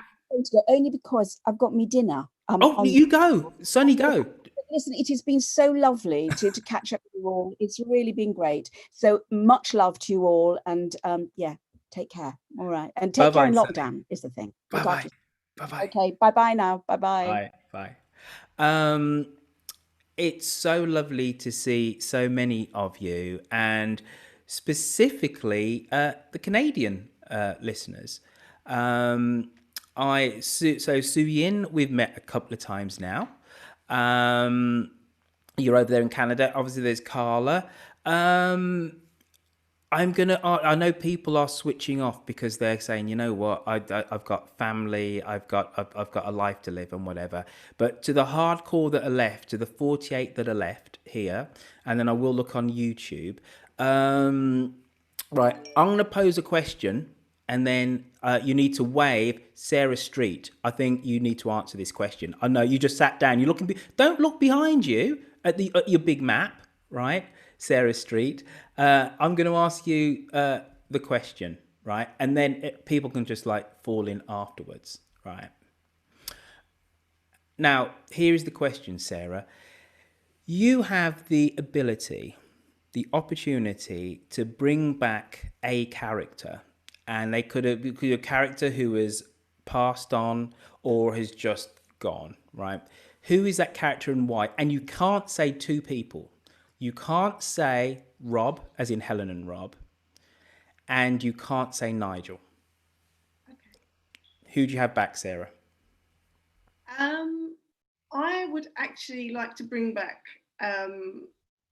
John, Pat and Tony's son, John, because that was before I was listening, and I would like to know how things would be different if he was still in the family, and how the whole family and all those characters would be different. I think that is a great shout. Anybody, hold your hand up if you think John Archer coming back would be great. All right, Victoria Littler, because I know you are in Toronto. Unmute yourself and you can respond to that. Go. I think that would be cool. Hello from Canada. I finally got on a Zoom call. This was so crazy. I just opened my phone to take a break from doing work, and it was on Facebook, and I was like, "What? It's Lilian!" So thank you. I'm so happy that happened. I'd like to know that whole family, but I think I would like Joe to come back. I really miss Joe.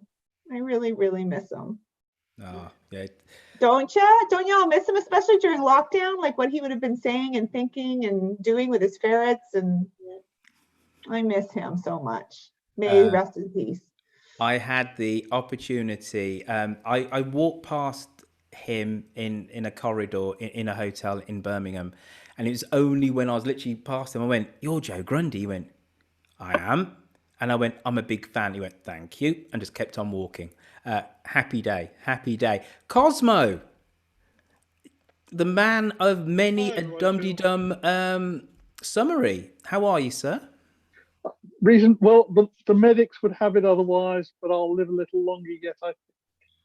But no, the medical reports this week have not been so good. Never mind. Nice to see you all. It's the first time I've joined you, so good evening, everyone. If I was to bring somebody back, I'd like to bring back the Gabriel dynasty, but then I'm a lot older than most of you. Walter probably not, but Nelson's voice just always meant something that was completely distinguishable. He stood out, you knew exactly who it was, and he had such a wonderful way with him. And of course, the black silk sheets that he had when he was trying to seduce another young lady in the village. But no, Nelson Gabriel for me. We missed the Gabriels. They were, of course, replaced by the Grundys in topological terms, if you like. But they have a long history in the village.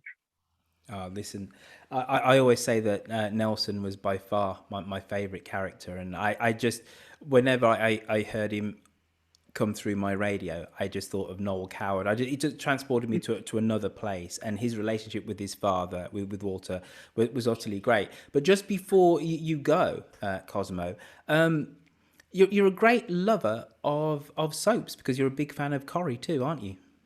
Yeah, well, half of the archers now seem to be appearing in the Corrie. But yes, you normally can't attract my attention at this time because I'll be watching Corrie. But as I'm here this evening and my daughter had cooked me dinner, I ate dinner while you were talking to Sunny, and I shall watch Corrie later. But that's seeing a very interesting change, because at the moment we're seeing some scenes that were shot before lockdown and some that have been shot more recently. People have got suntans, people have got different hair lengths in different parts of the episode. People are suddenly shouting at each other from opposite ends of the kitchen when they really should be hugging. And then at the next scene, they're all hugging and kissing each other. And it's quite weird because you're getting these two in the same episode. And of course, we haven't had any of that sort of contrast with the Archers. One of the things I always marvel about you is your attention to detail, sir. And I presume that comes from the fact that you're an accountant by trade. Shall I let you in on a secret? Please before do. my boss retired about 15 years ago, my nickname in the office was Hawkeye, because I was always spotting something. Also, actually, after Captain America, my favorite Avenger, Hawkeye. Love a bit of Clint Barton. Right, so hello, Megan. Hello, Gordon, with your big peace and love and C&D sign behind you. Rosie McGlynn, you've decided to join us. How are you, Rosie? What have you been up to this evening? Why weren't you with us at 7 o'clock? Because I was viewing a house in Portobello, so I was having a wander around. A bit of a interesting house with a lovely outside space, an outdoor kitchen. So yeah, I was doing a bit of house hunting. Oh wow! All right. So you think your current house is too small? You need to upgrade. What's going on? I haven't got my own garden, so I've got a shared drying green, as they call them in Scotland. And this place has space. It's got like an outside kitchen. It's got space for lots of sofas.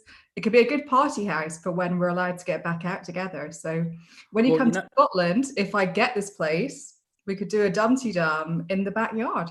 Well, I've done dum-tee-dum meetups. I've done 2 in San Francisco, 1 in Ottawa, 4 in Toronto, and never been to Scotland. So Dusty Substances, what do you reckon? As soon as the coronas are over, shall we nip up to Scotland and hang out with our Rosie McGlynn? I think we should, absolutely. As soon as she said outdoor kitchen, I felt nosy. So yes, I'd like to come and see your outdoor kitchen, love. Thank you. Dusty, you have to remind me what your Arthur vintage actually is. Sorry, I didn't catch what you said. Remind me what your Archer's vintage is, Dusty. My Archer's vintage is that I used to listen from my birth in 1955 because my parents listened to it. So my vintage is probably several Larkins and Tom shooting one of them, Tom Forrest, not Tom Archer. And I'd like to bring back, if we're talking about feasible people, I'd get back any number of Tuckers. But if we're talking about unfeasible people, I would like Aunt Laura and Colonel Danby to come back because they were fab. That just goes to show how old I am, because none of you will know who I'm talking about. Well, I know that Colonel Danby was a character, but tell us who Colonel Danby was, because that's well before me. Well, you'd need to know who Aunt Laura is. She was a distant sort of sister-in-law, I think, of Dan Archer. She'd married an archer that went off to New Zealand, and she pitches up. And rather like all the old trouts who turn up in Ambridge, nobody liked her. And within a few years, she was absolutely a national treasure. And Colonel Danby was sort of her housemate in times when that sort of didn't happen. And it was completely platonic, but they got into scrapes. And she was probably a bit more like the Linda Marjorie Antrobus of the 60s, and she was terrific. So I bring her.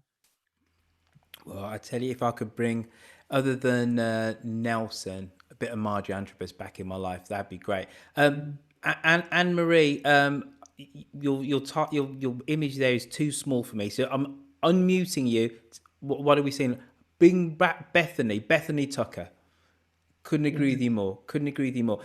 Utter own goal by the script writers that they decided to move the Tuckers out of the village, because the whole point of Bethany was to show us that people with Down syndromes don't need to be marginalised members of society, and actually, and then also show us the travails of parents of children with Downs actually go through to try and just get them through the educational system, etc., and why the hell Sean O'Connor decided that he didn't like them, heaven only knows.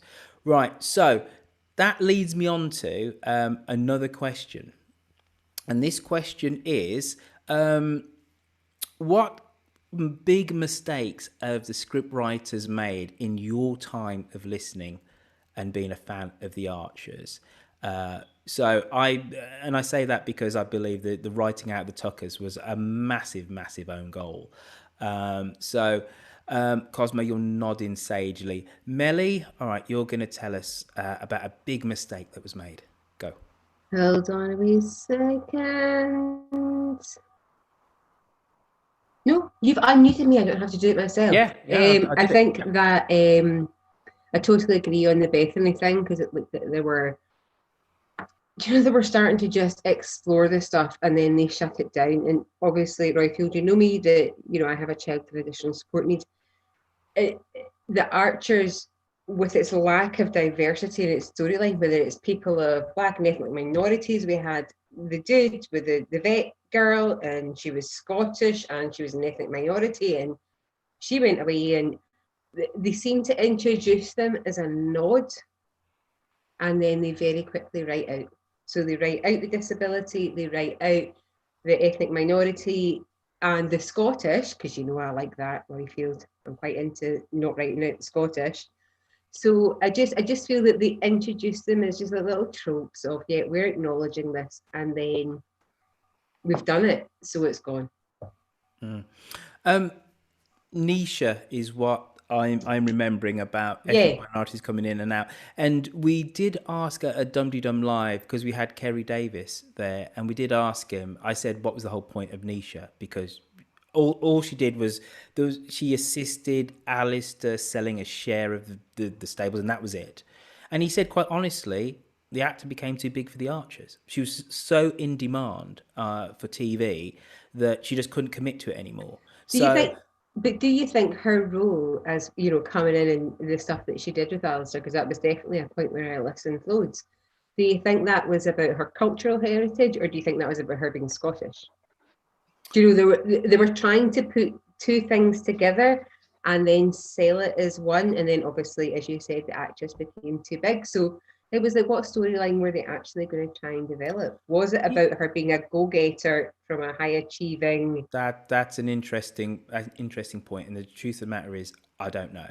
And I didn't ask Kerry that question. No, you can do that. All I do know is he said we deliberately wrote her in, and we led the listeners to maybe believe that Alistair might have an affair for, or a thing for, but that was never going to happen. We were developing the character, and then she just couldn't do it anymore. She just said, and he said she got too big for her. She was here, there, and everywhere, and she couldn't really commit to the time. But do you know what? Even that in itself is an indictment that a Scottish ethnic minority actress is so in demand. You know what, Melly? I hadn't even thought of that, but yeah, it's a good shout. For once, I said something sensible. You can no, stop it! You say sensible things all the time. Stop it! But they try to contrive, to. I'm just using this. I don't even have a word for it. They try to contrive two together, which I'm sure if you live in the world of, I don't know where you live, but when you live in the world where I live, we just go, are you having a laugh? Right, so we're going to be both. Because I think, I don't know where you live. I've never been. I'll be coming soon, by the way, just so you know. But I've lived in lots of different places, and they're so diverse that there gets a point where it's so diverse, you don't notice. Like Cardiff. Cardiff is so diverse, you don't notice. Because there's nobody that looks like you, sounds like you, has the same tattoos as you. There just isn't. But within the Archers, I feel that obviously a very long time ago it was set, you know, I don't even know. You know, my English geography is terrible. It's set somewhere in England. And everybody is very samey, and they all have BBC voices, and then they've got their token gesture of jazz, which does my head in. But you know what though, right? And here's the thing, and I think I can answer. By the way, I'm allowed because I got the gin, and you know what happened when I got the gin. I got mine too. You're not drinking yours, dude. I think I can answer this question to a degree, right? Mm-hmm. The ethnic minority makeup of the United Kingdom is no more than 13%, right? No more, okay? The whole of the United Kingdom? Yes, exactly. Of which 96% of all ethnic minorities live within England, okay?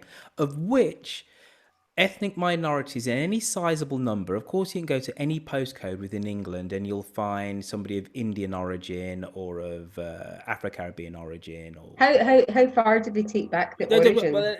Let me keep going with this. Because I know the stats. At least I knew the stats back in 2012, and I don't see why they'd be particularly that different now, right?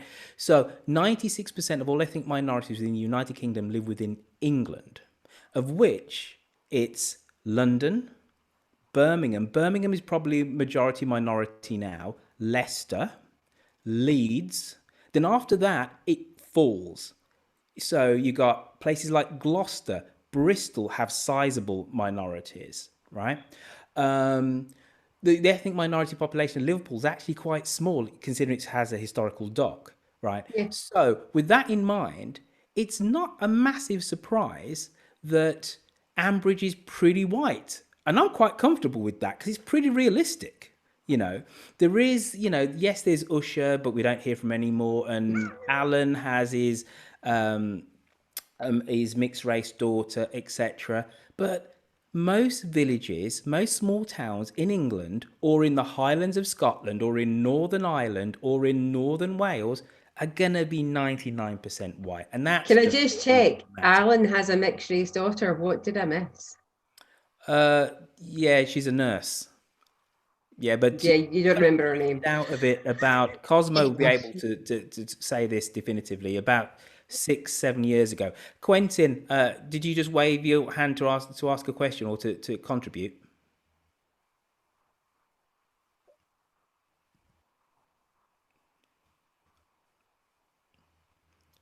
Hello, can you hear me? There you go.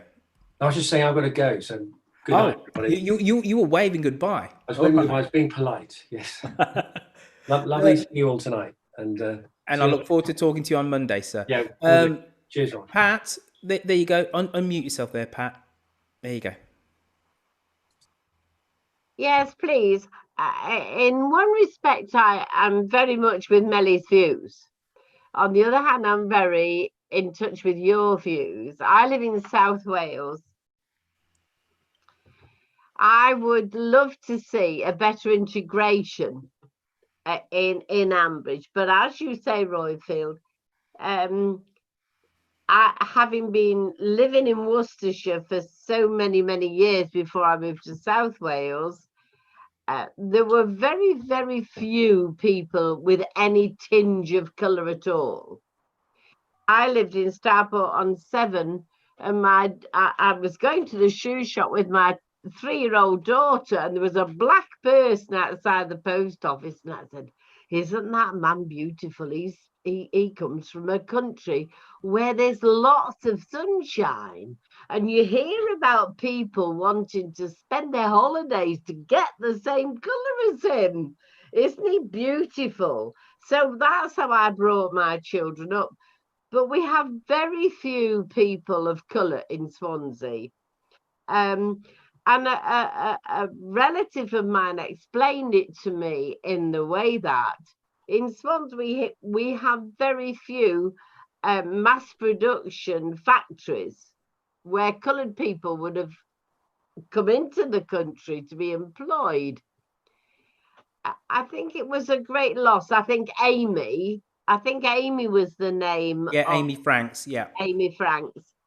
I think that was a very lost opportunity. And I think that following COVID, what a wonderful opportunity to bring Amy back into Ambridge. Oh, that's a great shout. Well done. Come to her father to have some peace and relaxation, having fought this terrible disease in Birmingham in the IT units. What an opportunity. And I hope they're watching this tonight, because my dad worked in a factory in Manchester and he had two beautiful Jamaican people who worked for him. And they used to come to our Christmas party dances. And my dad loved them. And because it's a bit long-winded this, but because my father was a pilot in the last war, he did his training in South Africa. So he trained with the South African Air Force, but he worked very closely with the South African people. And a South African called George looked after my father. And I said, oh, I don't think it was right that he looked after you, Dad. I think, it's all right. And Dad said, yeah, but look at George and Ethel. He could look after them in a factory in Manchester. And they were wonderful. And we need to use this opportunity of COVID to bring back Amy Franks into the village. I'm going to make sure that Kerry Davis, if he doesn't listen to this, that actually, is aware of your plot point. That would have been utterly great, and it would have been completely and utterly keeping with, so many different strings would have been tied up but by that, and that's utterly brilliant, right, I'm going back on to speak of you. Oh, Griselda Cowan, and I've got to apologise to you, Griselda, because I saw you waiting. I was for 20 odd minutes in the waiting room, and I didn't let you in because I'm going to be honest, Griselda, I didn't recognise your name. And we just had some idiots on. So I and then I went, the fact that you waited so long, I knew that you were a real archer. Oh, that's really nice. Thank you for that. I just wanted to say Amy was a midwife. So it's not as if she'd been in the ICU. She will have. Oh, was she? Oh, well, in that case, all the main, because babies were not brought into and I know from local people from here in Swansea, where mothers were not able to give birth in the hospital, all major nurses, and as a pet shop owner, we have lots of lovely nurses and doctors come to us. Everybody with qualifications was drafted into the really dangerous situations. So I think Amy could well have been drafted in with her knowledge. It would be good to see her back. Yeah. And I'm in Scotland as well, so you're very welcome to come up here. I'm sure we could all look after you. Fantastic. Can I just, Mitchie Morrison, I think you're waving. You're waving to get on. If you want to unmute yourself. I'm clicking, you're clicking. Are you waving to get on? Are you just waving to say, no, please go away now? I'm confused. But can I just tell everybody that whilst I was flicking through Speak of You and seeing everybody, I saw Mitchie and somebody exchange a rather tender kiss. He looked like he was wandering off somewhere, but she didn't let him go without a quick smooch on the lips, and that was lovely to see. Oh, that was lovely. Do we have any other missed opportunities? Rosie McGlynn, you're going to tell us about a missed scripting opportunity. I guess there were two. There was the guy was it Stefan who covered up the culvert stuff. Ooh. Oh, yes. Yeah, with Rob. So that could have been a really good, exciting thing to happen, potentially with Stefan blackmailing Rob and then hopefully killing him. But that was a missed one. And then obviously Charlie disappearing off to, was it to Perthshire to go and look after a country estate. Now, what I'm hoping is that Adam is going to go up, I think I've mentioned this, Adam needs to get up to Fife to see Roger. Then he'll be on a well-known dating romance locating app. No. Bump into Charlie. And then he'll stay, and then basically they'll decide to be together. Adam will stay in Scotland. He'll leave Ian. Lexi comes back. Lexi and Roy get back together. It's all amazing. Why would we even want Lexi and Roy back together, please? Well, we want Lexi back in Ambridge, don't we? No, she'll take the baby away from Ian. No, she won't. She'll help to she'll co-parent. Why He can't doesn't Ian need to co-parent? He's got 2 parents now. Adam's not a parent. Adam treats his child like he's looking after like his neighbour's kid. He treats his child like a busy boy that's got to go out to work. Really? And that's the same for lots of people. Anyway, Adam needs to come to Scotland. Cosmo. Yeah, this means an awful lot to you, doesn't it? It's like you're proper spiky about this, Pat. Well, I am, because my first husband was homosexual, and it was a wrong marriage, quite obviously. But having accepted homosexual friends, Ian and Adam are a homosexual married couple. The baby is their baby, and to see it split in what has been a difficult relationship to be accepted on the norm, and I'm sure lots of I'm the same age as Sunny Ormonde, so I speak as somebody that's been following the Archers since I was out of my cradle.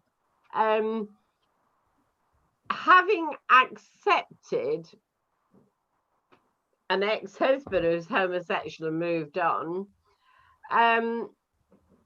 we accept that there are same-sex relationships now, and I feel that to cause a split between Adam and Ian would reinforce the people that attach a stigma to those relationships. They'd be saying, "Oh." Well, I mean, sorry, Pat. I mean, so I've no issue with, and gay guys or gay women having children together. I don't call them gay. I call them homosexual. I don't think gay is a happy name. I call them what they are. Sorry. Well, my view is that Adam as a character is incredibly unhappy, and Ian is not happy in that marriage. And actually, Ian would be a lot happier if Adam wasn't there, and then he had some support to actually help him bring up his child in a successful, happy way. And that doesn't mean that there's any issue with anybody in a co-parenting relationship. But we should probably move on, Royfield, because it could get a bit heated. No, I think you're right in that sense, that there are going to be unhappy relationships in any relationship. But I just feel that this would be a very poor choice. But I think there's an interesting point here, and my understanding of this is, and I have no insider knowledge, right? The one thing, whenever I meet up with Kerry Davis, and we have twice a year, we meet up and have a drink, and and getting any information out of him is like getting blood out of a stone, other than I know what he likes to drink. My understanding is that Adam and Ian are there as an example to show that two people of the same sex can have a more, let's say, traditional relationship in terms of they're married and committed to each other and be a family. So that delights me. That delights me. So with that in mind, they are going to split up at the peril of the construct of what they're there to symbolize, right? So that's not to say that they can't ever, but it would have to be something quite protracted, and it was quite deliberative, the fact that they are now actually parents, to show that.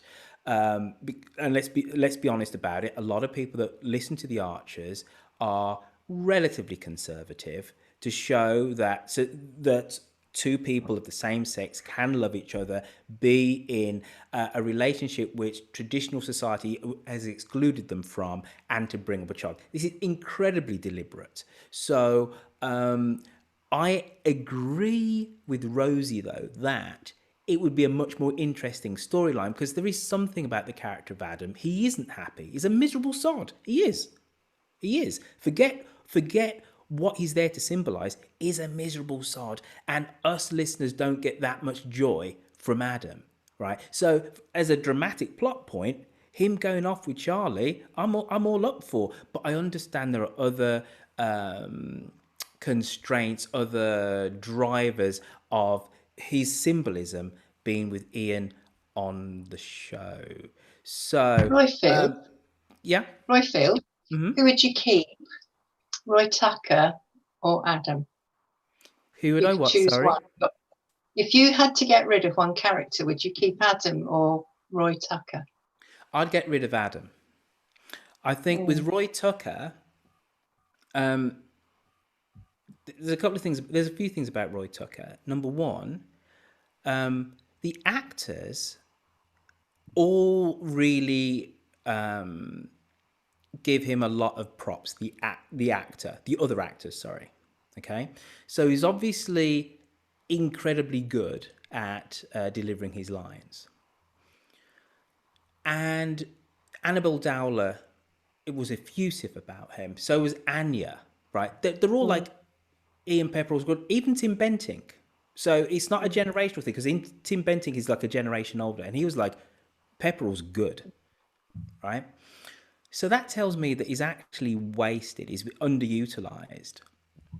And the fact that he is a single guy in the village, he has potentially lots of different avenues he could go off with. He kind of can fall in love with anybody. He kind of can do a whole lot of things that other characters can't, because he's got no obvious responsibilities and stuff. So he's a massively underutilized character. So when I say I don't see the point of him, it's because there's no bloody point to him. Like they don't he's never a story driver. He's always reactive, and I just think he's underutilized. So whereas with Adam, I think that they have, we have Adam and Brian, their conflict.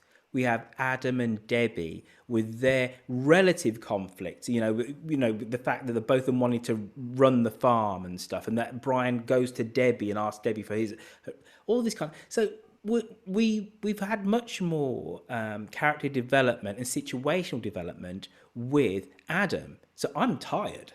I'm tired of Adam, and I don't think the actors do we not think that maybe if Brenda was ever brought back, there'd be more of a family connection? The thing is with Roy, everybody has been taken out of Roy's life, really.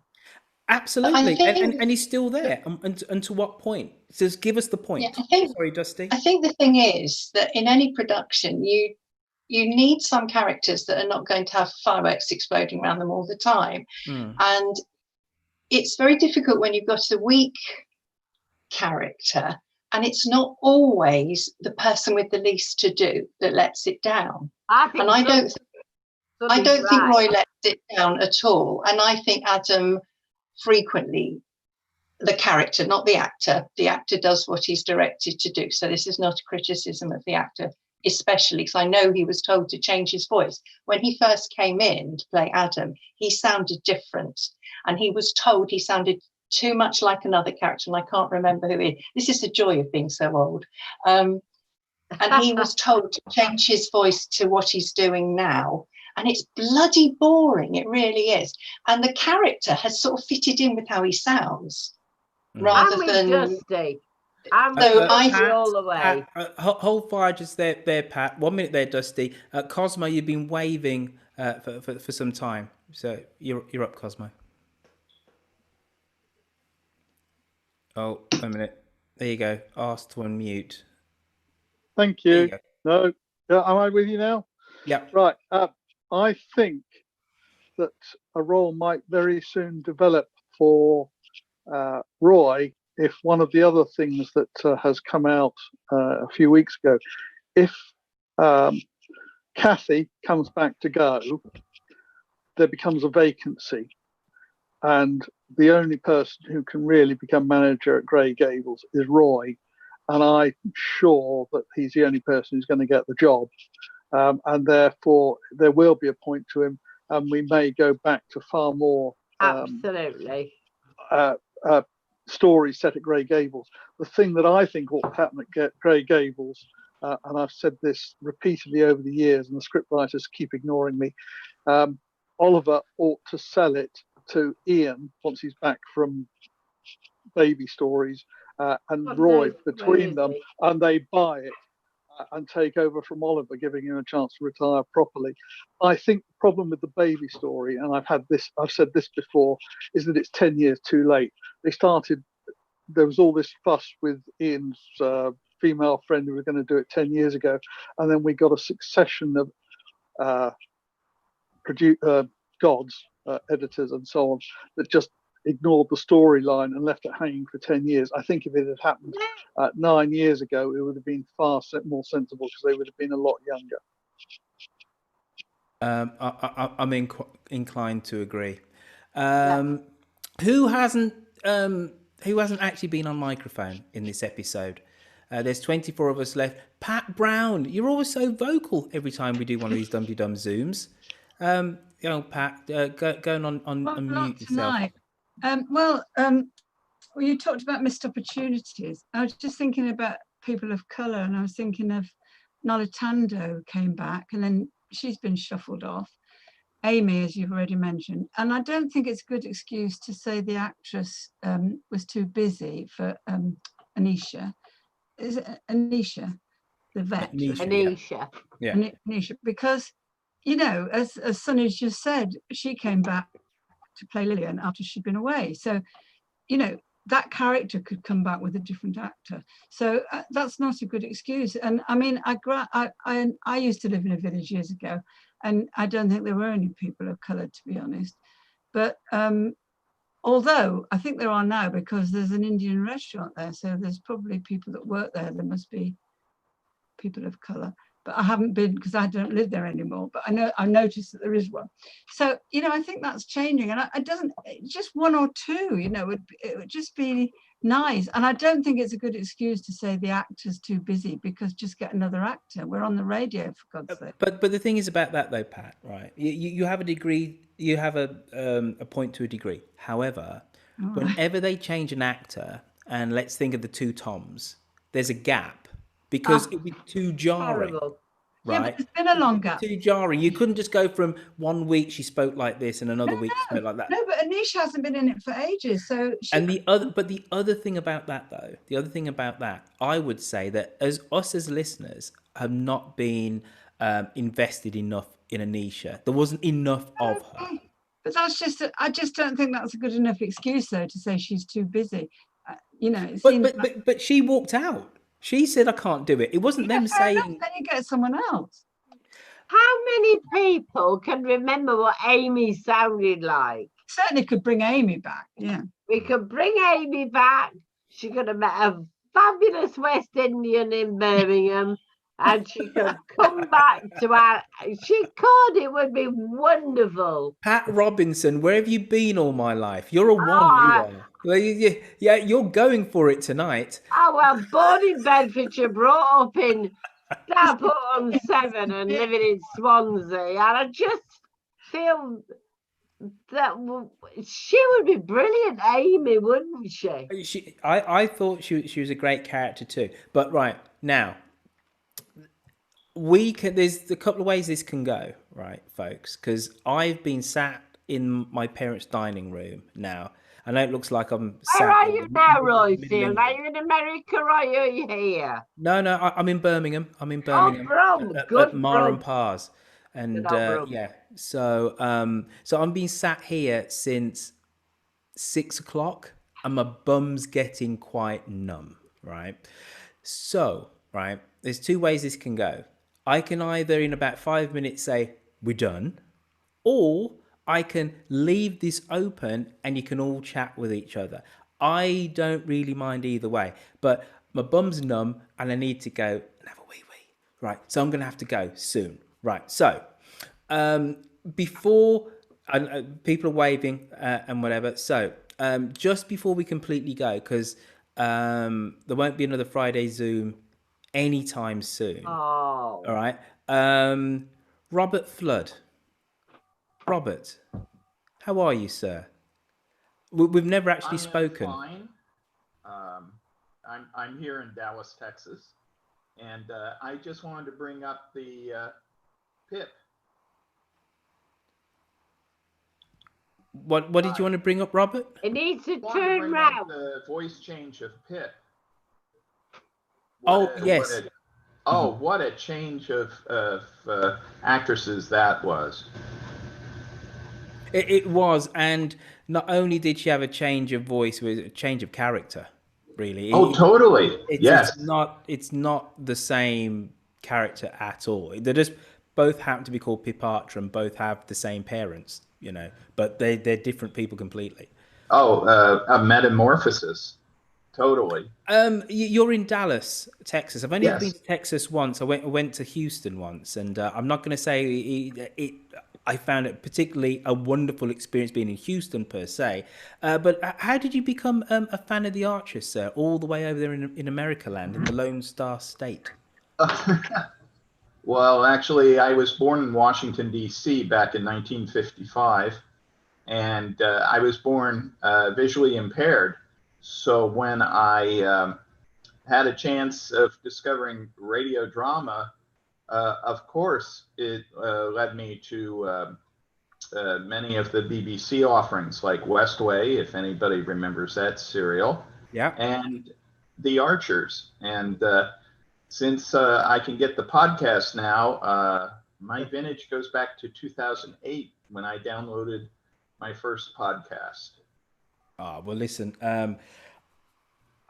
thank you for being part of Dum Dum doing Zoom on a Friday night.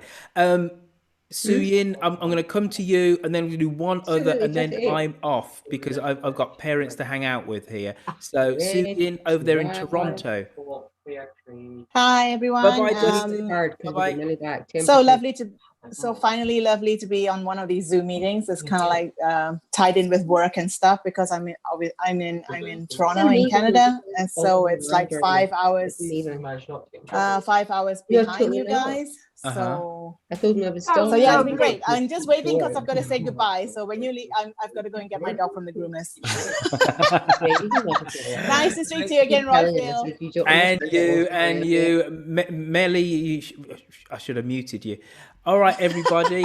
All right, bye everyone. I think we can all quite honestly say we've had a great evening. Wonderful evening. Sunny was wonderful. And gave us some real kind of insights, and also what I love about the actors who have come on to these Friday Zooms. It is a slightly self-selecting bunch, but they all obviously really care about their characters, and you really get that and stuff. They care about their characters, they know their characters, and actually you can also read in a certain amount of frustrations when they think, well, they wouldn't have done this and they wouldn't have done that and stuff. And you definitely get that with the, dare I say, the actors who are slightly older. They feel that they've earned the right, to inhabit this character because they've been doing it for so long. But thank you for being with me and being part of my Fridays, and thank you for continuing to be Dum-de-Dummers par excellence. If you're still here now, you're the 21 participants on Zoom.